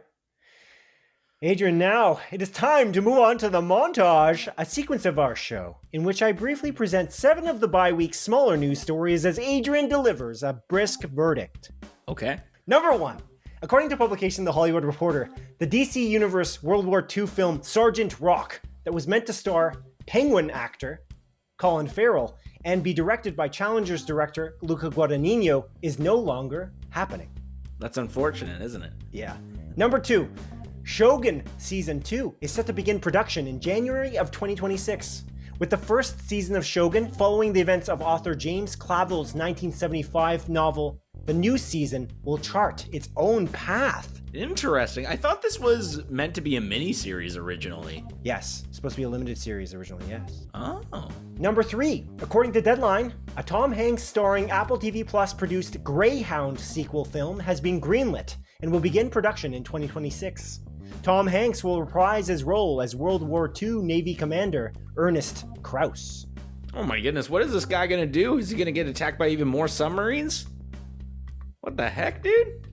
What the heck? Number 4. As Deadline reports, the lawsuit that sought to prevent the distribution of James Gunn's upcoming Superman film in Canada, the United Kingdom, Ireland, and Australia due to a rights dispute has been dismissed by the U.S. District judge handling the case. Oh, thank goodness. I was worried we were never going to see that Superman movie because of this. Number 5. According to Variety, Wicked film director John M. Chu is directing an adaptation of the 2025 hit cooperative video game Split Fiction. Euphoria actor Sydney Sweeney will star, with Deadpool and Wolverine writers Rhett Reese and Paul Wernick writing the script. This is interesting. I'm kind of shocked. Great game. We still got to beat this game, Simon. But I feel like the story is arguably the worst part. It's still good, but it's the least captivating portion of the game. It's a cool concept, though. It's a cool concept. Tis indeed. Number 6. According to The Hollywood Reporter, Lost co-showrunner Carlton Cuse and his son, HBO's Watchmen writer Nick Cuse, are set to helm a mysterious Star Wars TV series for Disney+. Oh my god, another one of these Star Wars shows? I hope it's good. Number 7. According to publication Variety, Barry writer-director Bill Hader and Bloodline writer Daniel Zellman are in development of an HBO TV series following the cult leader Jim Jones and the events at Jonestown. This is crazy. It's considering what the first episode of The Studio is about, that's so funny, dude. That's awesome. Life imitating art. Mm-hmm. And a bonus number 8. Searchlight Pictures has revealed that the Ready or Not horror film sequel, Ready or Not Here I Come, has begun production and is set to star Lord of the Rings actor Elijah Wood, Buffy the Vampire Slayer actor Sarah Michelle Gellar, and History of Violence director David Cronenberg. Oh, that's really interesting. I can't wait. I really liked that first movie. It was awesome. So, I'm in. And that concludes the montage. That's crazy, Simon. You were playing the music for the first time live. You didn't edit it in. You just played it in the podcast. It threw me off. I was vibing.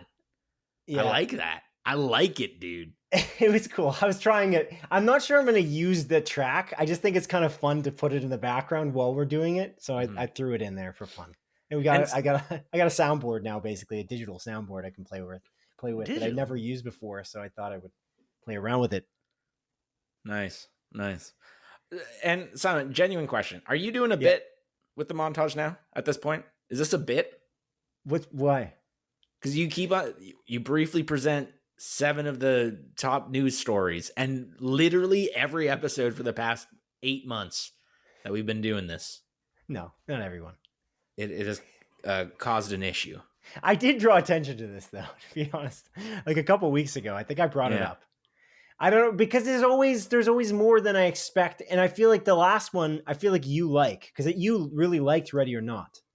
I did. I did a lot too. So I thought it was really relevant to something you would want to comment on. Mm-hmm. So I was kind of deciding between like the Jonestown one, and I'm like, no, you definitely want to comment on that, because the studio is literally literally dealing with that same topic, which is strange, because how has a movie not been made about that or anything yet? And then now it's in 2 things. It kind of reminds me of like in a recent episode of Mythic Quest, they talked about how they what did they call it? They called it the Friends with Benefits, because there's like no strings attached. Those movies came out in conjunction, like really close to each other, but they're not related, from 2 different studios. There's also The Prestige and The Illusionist. There's always this weird thing that happens where these 2 properties come out around the same time that kind of do the same thing. They're following the same subject matter. Usually one is better than the other. In the case of The Prestige and The Illusionist, The Prestige is way better, as an example. I do like The Illusionist, but I think The Prestige is like amazing. So yeah, anyway, so it's like kind of like that in a weird way, but I feel like they just didn't talk and they didn't know this was happening. But Bill Hader must know Seth Rogen. So I don't know how this happened, but yeah, I thought you'd be interested in that. So I always throw an extra one in, because I don't know, it's just fun, it's fun. I like saying there's 7 of them, though. 7's a good number. It's arguably the best number. Okay. We're all entitled to our opinion. Yeah. Well, now onto a segment of our show, Adrian, that I like to call A Look to the Future. Whoa, dude. Look at you with all this soundboard stuff. Oh, my goodness. That you're doing.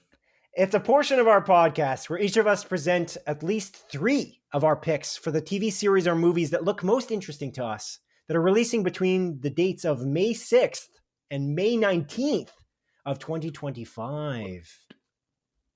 Adrian, as is customary, I'll let you go first. What is your pick? Alrighty, Simon. My first pick is a movie that is coming out on May 9th called Clown in a Cornfield. This movie looks like a ton of fun. Yeah. This movie looks like a ton of fun. It's by the director of Tucker and Dale versus Evil, which is a genuinely hilarious like horror comedy. I highly recommend it. It's very like grotesque and violent, but it is just like, it's just a fun time. So I'm very curious about this Clown in a Cornfield movie. I think it's getting really good reviews. I think it is like an 80 or something on Rotten Tomatoes. So this is a movie I want to watch, and I will hopefully watch it. It's actually a 93 on Rotten Tomatoes. Whoa, that's really high. Yeah. You know what's funny? I'm really shocked that that's your first pick. I thought for sure it was going to be a different pick. Like what did you think? What do you think? I 100% thought you were going to pick Friendship. The Paul Rudd, Tim Robinson starring movie comes out on May 9th as well. But it looks really quirky and I imagine you really want to see that. More than indeed. Cornfield, but maybe I'm wrong. Maybe I'm wrong. Maybe you want to see The Clown in the Cornfield more than Friendship. Well, May 9th is the like limited release of Friendship. Oh, okay. And then I think it's doing its wide release like a week later or 2 weeks later. I can't remember. I think it's like May 16th actually. Still within our period then. It is. It is, Simon. Did you just know I was going to do this? So you were like, I'll save a pick or? No, I didn't know if you were going to do it. I didn't know if you knew it was coming. That's to me the most anticipated thing for this 2-week period. Movie of the year. Looks absurd, man. Looks unbelievably absurd. It looks like it's going to be really, really good, but in a bad way, but also really bad in a good way. You know what I'm saying? Mm-hmm. I unfortunately do, yeah. It's a 91% on Rotten Tomatoes. It's such a high score. I love it. The director, I'm not super familiar with, though. Do you know Andrew DeYoung from anything? Do you know what he's done? No. I remember looking this up, and I don't think this guy has done much that I've seen, if anything I have seen. Because I think he's like a relatively new director from the looks of it. Yeah, he's done like a little mini series. He did AP Bio. I always kind of wanted to watch that, actually. He directed AP Bio. Have you ever seen that show? Or seen it? No, that's with, what's his name from... Glenn Howerton. Always Sunny in Philadelphia. Yeah.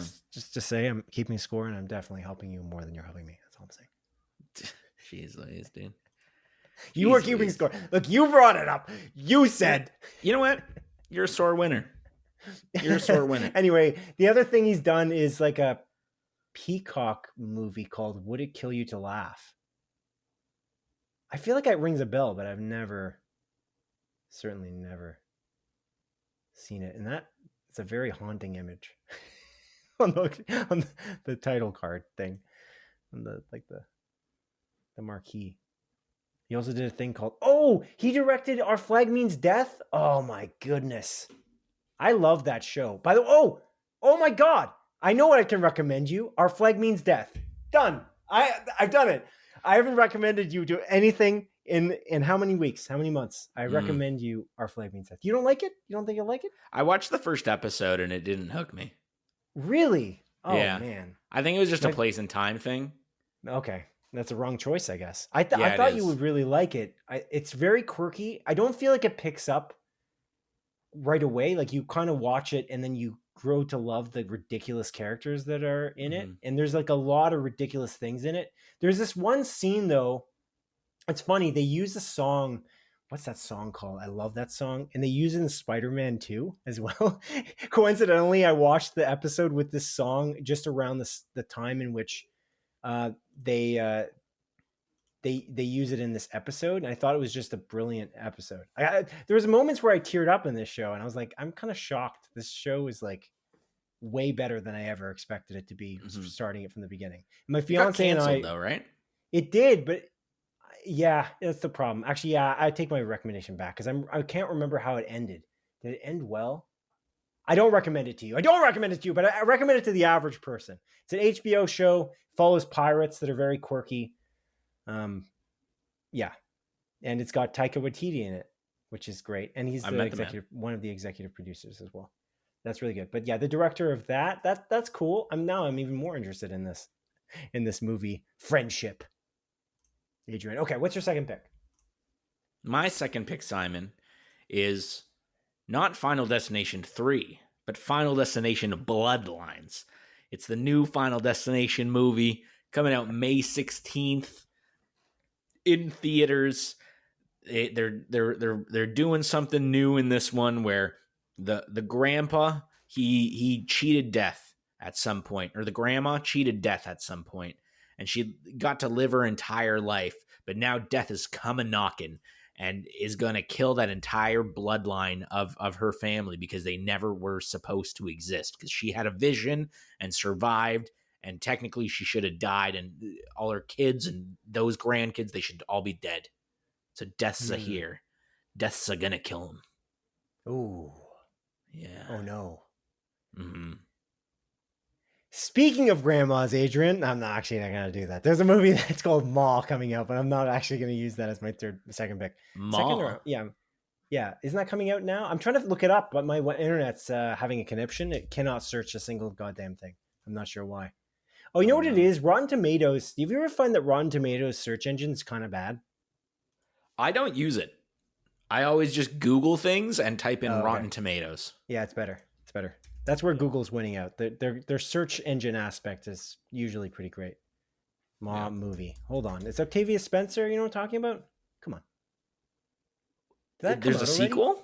Wait, that already came out. Why is that showing up on the list? That Mom movie came out like 100 years ago. It did, yeah. I don't know why it showed up in the list that I was 2019. looking at. I must have not looked at it properly. It must have been a re-release. Okay, a mistake, and it's not a terrible segue. Regardless, that wasn't my pick anyway. My next pick is Poker Face Season 2 premiere, Adrian. Wow. Okay. Poker Face Season 2, the Ryan Johnson executive produced show with Natasha Lyonne as the star, and lots of actors just like come in and out of that show. She's I'm pretty sure like a private eye, and she's trying to solve crimes. It's on CBC Gem now. The first season. I didn't realize that until today when I looked this up, because I'm like, I really always wanted to watch this. I'm really a big fan of Ryan Johnson, so I'm kind of interested in this. Anyways, the premiere is on May 8th, so I'm excited about this. Cool. I do think I will maybe one day watch this on CBC Gem, at least the first season. I'm just so behind on multiple shows that might be tricky to do, but we'll see. CBC Gem sucks. Because I got it for because I was watching Schitt's Creek at one point, and then they took it off Netflix and put it on CBC Gem. Yeah, and it was bad, dude. And like I did like the free trial for the premium. Yeah.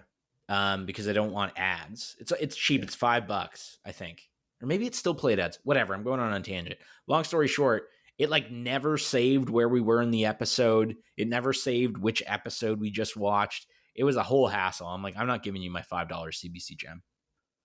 Canadian Broadcast Channel, you're not getting my $5. Is what I said. Sorry, what did you call it? What was the acronym? Canadian Broadcast Channel. It's not that. You don't know the acronym for CBC? It's Canadian Broadcast Channel, dude. No, it isn't. Okay. What is it? It looks like you were looking it up. But no. Broadcasting Corporation. Whatever. Close enough, dude. You're like, you fucking idiot. You got one of the three words wrong. I didn't say that. Yeah. Anyway, I don't know. I've watched something on CBC Gem, but keep in mind, like, it could be the app that you were on, right? Like, this will be a little bit the CBC Gem I have an Apple TV.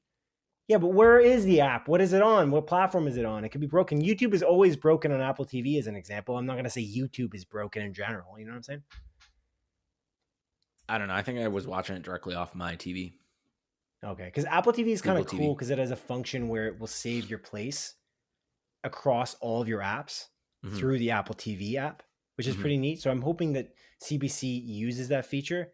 Netflix does not use that feature. They don't use any feature of Apple TV because they don't, I don't know what their problem is, because we've discussed this before, but you can't even search up on the Apple TV app, whereas every streaming service shows up on there. Like if you're looking for something specific like Poker Face, I typed it in earlier to find out where it's broadcasted, and it's broadcasted specifically for a streaming service on CBC Gem. which I found out on there. But if it was on Netflix, it wouldn't show me, which is the dumbest choice from Netflix that I could imagine. I guess they pay a cut to Apple. I don't know, but every other streaming service plays ball except for Netflix. I don't know if we mentioned that on the Netflix episode where we talked about that. I feel like we did. But that is a strong annoyance of Ted Serandos seems like a pretty smart business dude, I must say, but it does strike me that as a whole, Netflix is a little bit arrogant. I get that impression. I don't know if you have that impression. Just a little bit. Like they're just kind of like, oh yeah, we're better than everyone. The streaming wars? Oh, we're the streaming king. That's what I get. That's the impression I get. I don't know about you. Mm-hmm. Anyway. CBC Gem, not a good streaming service generally anyway, despite that issue where it doesn't save your place. It's just not as great, obviously. But I don't know if I ever watched any seasons of Schitt's Creek on there. I think I saw them all on Netflix. I'm not 100% sure. Probably. But it is a Canadian show. Yeah. So. Is that what you were about to say? That it's a Canadian show? Yeah. No. Oh, you said probably because... No, yeah, like probably you watched it on Netflix because yeah. I watched it on CBC Gem far after you, and I was already watching it on Netflix until it was removed and put on CBC Gem. Right. Yeah. All right, cool. What's your next show or movie? Ooh, my final thing, Simon. The final thing. It is the final season of the animated series Blood of Zeus coming to Netflix on May 8th. I don't know if you've heard of this show. It's actually very well regarded. I've been recommended the show a few times. I watched the first, I think, 2 or 3 episodes, and I was into it, but I think it's just, again, a place and time thing. And yeah, the third and final season's coming back, and it's interesting because I think there was a huge gap between season 1 and 2. It was like I think the first season came out like 2020, and the second season came out last year. So it's pretty neat that they're just releasing that third and final season this year. So cool. Good for the people that like it. I'll watch it one day maybe, or I won't. Cool. I don't know. I was just thinking, like you said, Blood of Zeus, and I'm like, is that the Dan Harmon show? I'm like, no, it's not. I looked it up quickly. It's obviously not. But what happened to that? You remember that Crapopolis? Crapopolis? It's still running, I think. I'm looking at it right now. Crapopolis. We talked about this on the podcast for sure years ago. It's Dan Harmon's the creator. It's Richard Iotti, right? That's his name. Matt Berry's in it as well. Matt Berry's a character. Oh man. Oh, Hannah Waddingham. Okay. Keith David. Yeah, like. Anyway, Steve Buscemi. Yeah. It's Dave Franco. Anyway, it's been running for way longer than I thought it was. It started in 2023 and it's still running today. I gotta look this up to see where I can play it. I was just gonna ask if you've got the Apple TV app handy, but I do. It's on Fox. It's a Fox show. But Crapopolis. Yeah, it would be cool if Dan Harmon doesn't show up at all. Mm-hmm. Oh, maybe it's on Netflix. That's always a trick. If it's not on there at all, maybe it's on Netflix. Not on Netflix? I'll check Netflix, but I don't think so. Okay. Anyway, all right. Well, Crapopolis isn't my pick here. My next pick, Adrian, is Murderbot, the Apple TV Plus show that is based on the novel by Martha Wells, and that reminds me deeply of Mickey 17 every time I've seen the trailer for this. I've seen it a few times just before watching Mythic Quest or something else on Apple TV. But it's written by Chris and Paul Weitz. And it airs on May 16th. Sorry, I don't know if I said this, but Poker Face Season 2 airs on May 8th. I think you said that, yeah. Missed that. But yeah, May 16th. It's interesting. It looks cool. I think I really kind of like Alexander Skarsgård. Everything I've seen him in, I've been pretty impressed. It's pretty cool, but this looks really quirky, and it does remind me deeply of Mickey 17, and it just reminds me that Mickey 17 really should have been a movie. Show. It was a movie. Should have been a show. Thank you. Oh, you saved me. Look at that. I saved you, dude. Look at that. I didn't even have to point it out. You pointed it out. I saved now. You more now. No. Anyway, yeah. So I thought that was cool. Yeah, it looks cool, but Mickey 17 should have been a show, I think. It seems like they rushed. It felt rushed in a weird way. Like, I don't know how to describe it. And I think that it would be nice to see it become a show maybe, but this looks interesting. I don't know. Did you see the trailer for this? You did, right? I did indeed, actually. It looks pretty interesting. Yeah. I have Apple TV for at least like another month because I think the problem is, it. So. Speaking of Apple TV, I don't know that this would take precedent over. I don't think this would be more important than Our Friends and Neighbors. Are you watching that? I want to watch that more than I want to see this. That's the problem. Like, I want to see the studio, and I'm always gonna have Apple TV Plus because I have like the Apple One subscription. So unless they raise the price, which they could just raise it to an exorbitant number.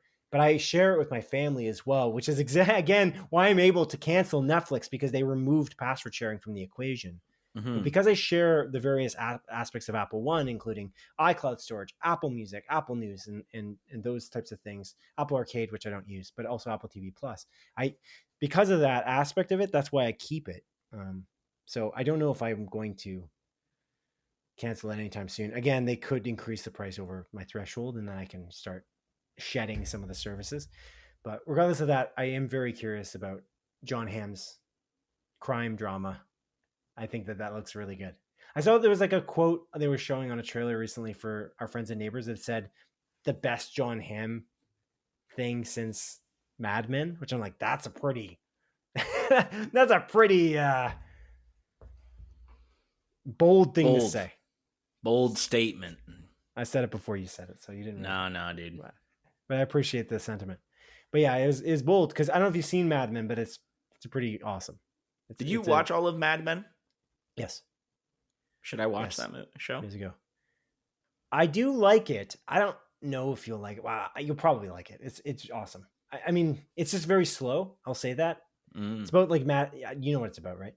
I don't know. It's businessmen in the 70s or 60s. No, it's Madison Avenue's the idea. So the premise is that in the 1960s, you're close.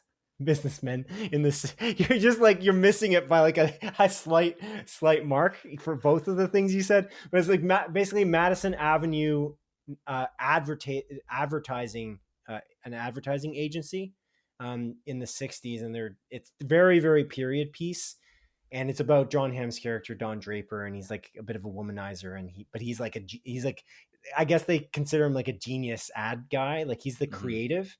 And they have all these people working in the office, like people who are the actual creators who write up the copy and all that stuff. And he comes up with the ideas and stuff like that. And he pitches it to these big companies like the Lucky Strikes, like cigarettes, or like Coca-Cola. And he's like pitching these ideas, and people are like captivated by him. But the thing is that sometimes he comes to work like half in the bag, like he's in bad shape. So it's really cool. The characters in it are really great. And it's just very, very immersive because they're just like, you're thrown into this world. It's just it isn't for everyone in that it's a slower show.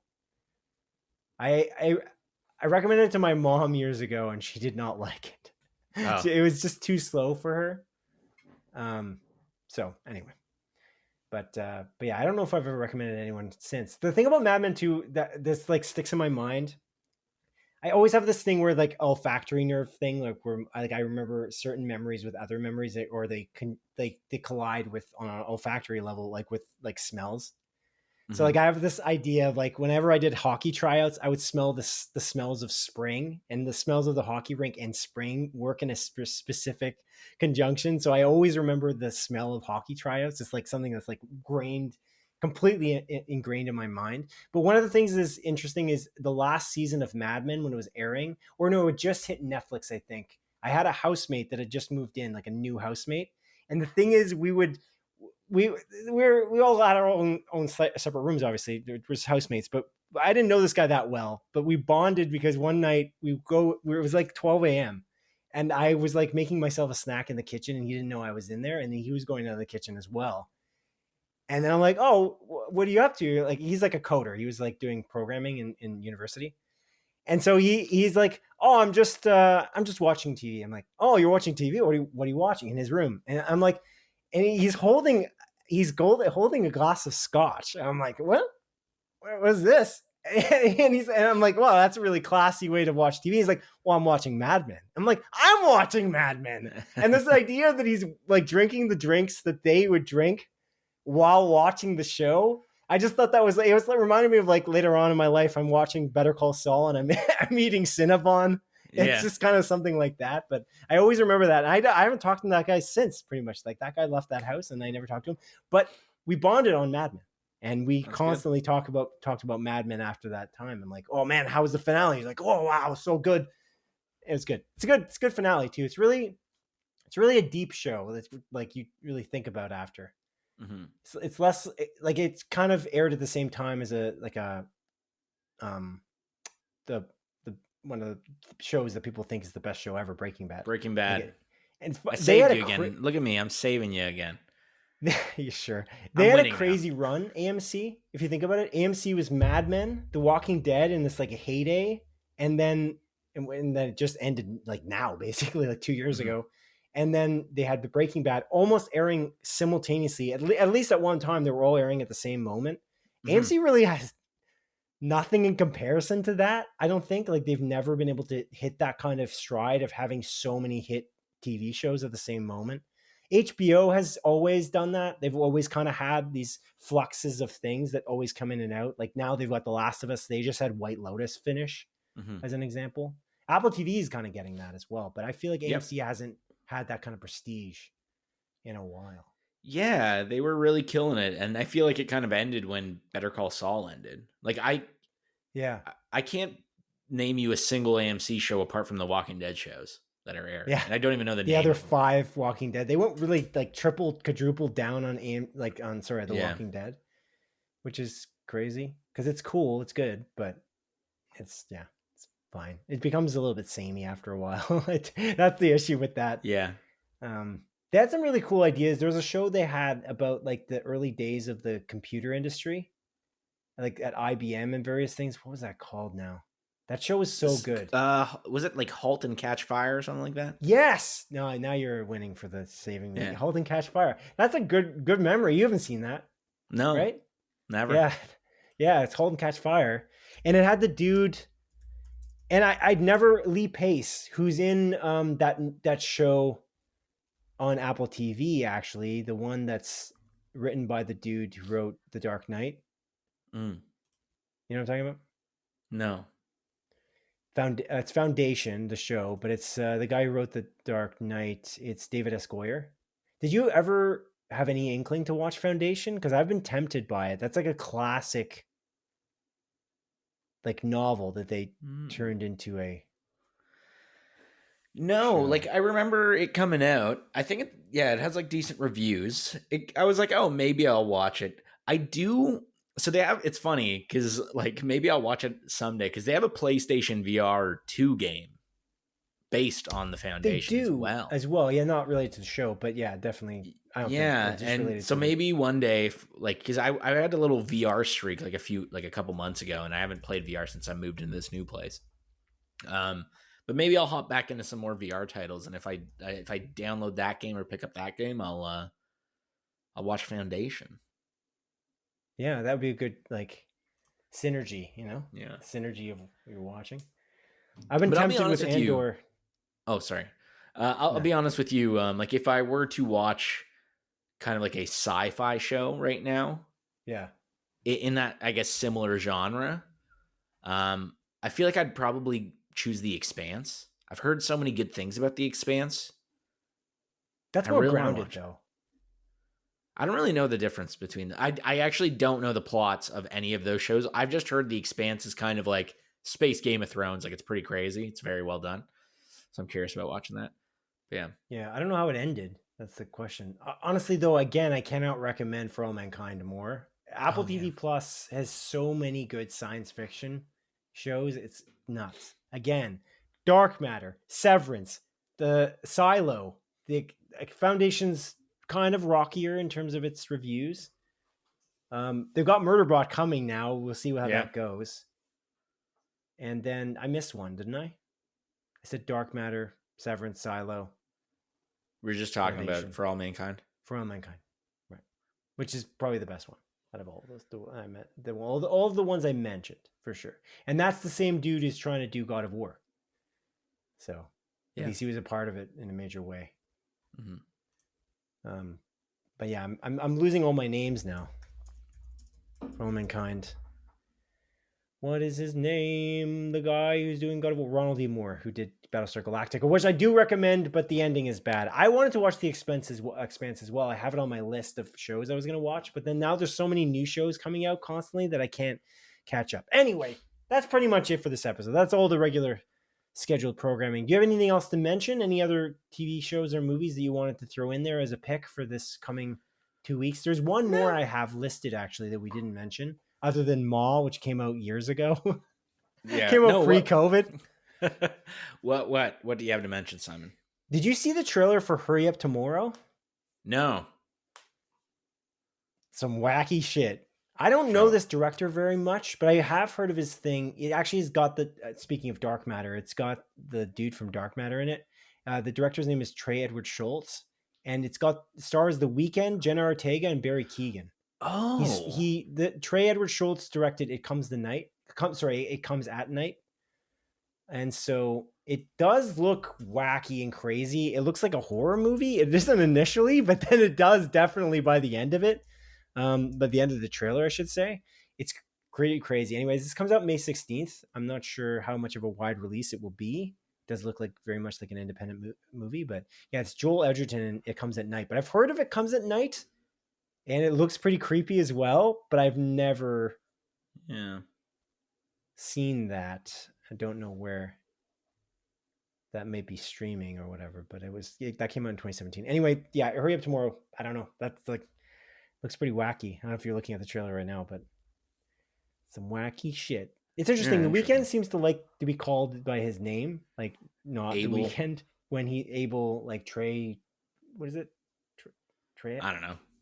Anyway, but when he's doing movies, but then or like TV shows, he was in that one cult TV show.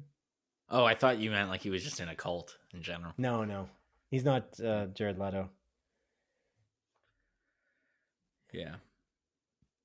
Which you believe he's in a cult, right? You're saying that. Like he has like some sort of sex island cult thing.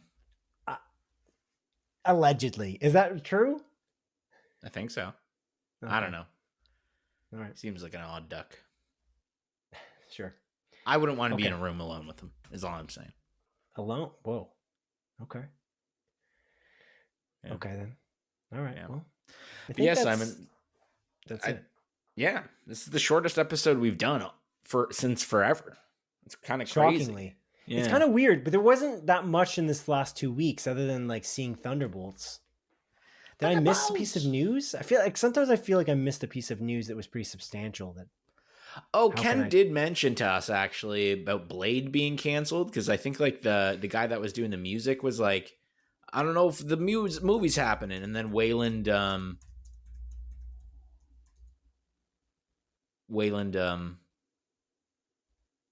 the guy that was in Sinners is supposed to be in it.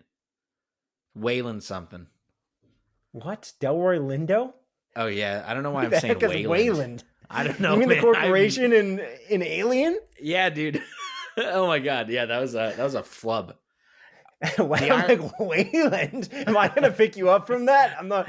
You're gonna have to give me more than Wayland. I'm so sorry. I'm sorry. Yeah, no, you're right. You're right. I don't see anything though about that though. He said that to me, to both of us, and I didn't see, other than the last delay, which I see like here is written by like Forbes, which Forbes is honestly just picks up from other places. Usually they don't really scoop anything. Oh, there's like a March 28th rumor, Blade MCU movie essentially canceled, but it's from superherohype.com. Oh, that seems like a legit news source. Yeah.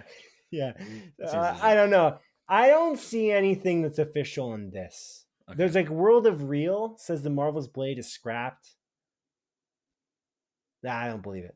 I don't believe it until Deadline or like in Snyder or like the Hollywood Reporter or Variety or like Puck or any of these guys. If they say it, I'd be like, okay.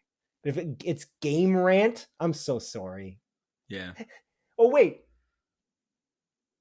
Game Rant? That's not the game, is it? Why is Game Rant talking about Blade? No, it's they're talking about the movie. What are they doing? It's called Game Rant, and there's a Blade movie in production right now by a studio that I really admire, like Arcane, Lyon. So, all right.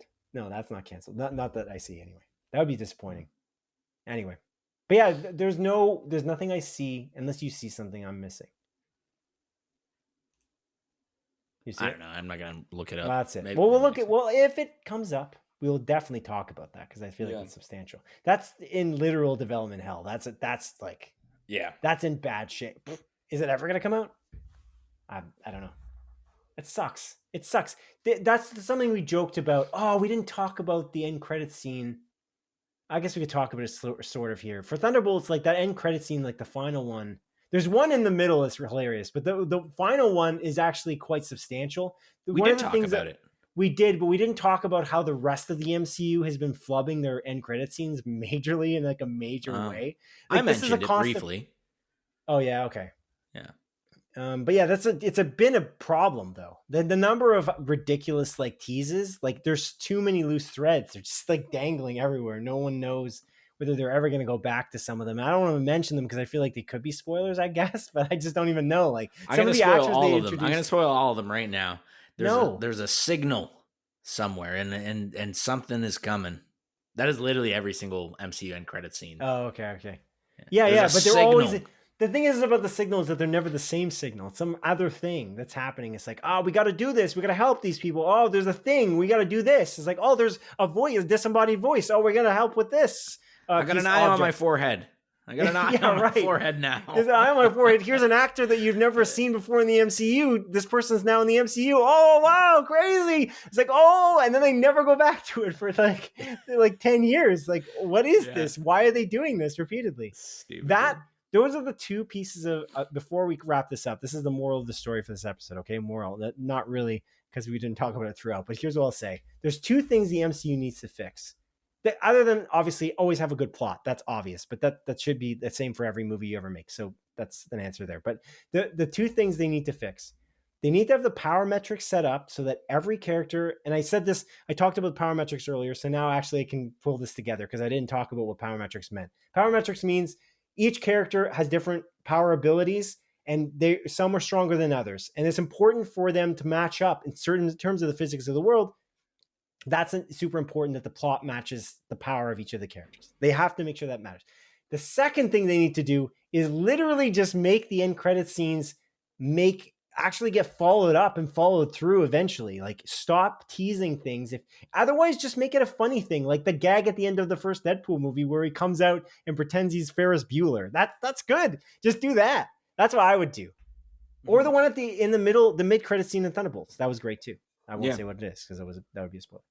But like I think that you don't have to make it some crazy like they were just throwing mind-blowing teaser. They were just throwing spaghetti at the wall. They wanted to see what would stick. Yeah, let's see which one is shared the most on the YouTube channel. Like, oh, this scene is the most shared scene. I guess we're gonna follow through on this. Like, no, that's not how you did it initially. Don't do that. Mm-hmm. Like, make sure you got your power metrics set up properly. You know which characters are more powerful than others, and choreograph fights based on that. And make sure you don't end credits do the end credit scenes like a freaking chaotic mess. Anyway, that's it. This is it for episode 109. We've gone on way too long past a look to the future segment here. So let's go. Thank you, Adrian, for joining me. I appreciate you. If the audience wants to listen to us every 2 weeks, we launch episodes every 2 weeks on Tuesdays. Thank you for listening to episode 109 of Split Focus, a film and TV podcast. My name is Simon Eady, and this is Adrian Pitter, signing off. Yeah. So before this episode began, I actually had to replace the fridge water filter, and it got stuck. And that's actually one of the reasons why I was late, Simon, to this episode. I was pushing so hard on this fridge water filter. It was stuck. I had to turn off the water line going to the fridge in my crawl space. I was pushing so hard that my wrists hurt, both of them, because I was pushing so hard. I feel like I tore my wrist muscles taking this fridge filter out, but I did take it out and I did replace it. And, but I had to like run the water for like 5 minutes. So like I and then before the show started, I like poured a full cup of water and then I drank it and it had like a very like bad taste because you're supposed to run it for 5 minutes, but I didn't want to keep you waiting. And so that's why I cracked open the beer, because I needed a beverage and I just finished the beer. So yeah, take care. Did you hit your head? Did you hit your head? No. I'm closing the show.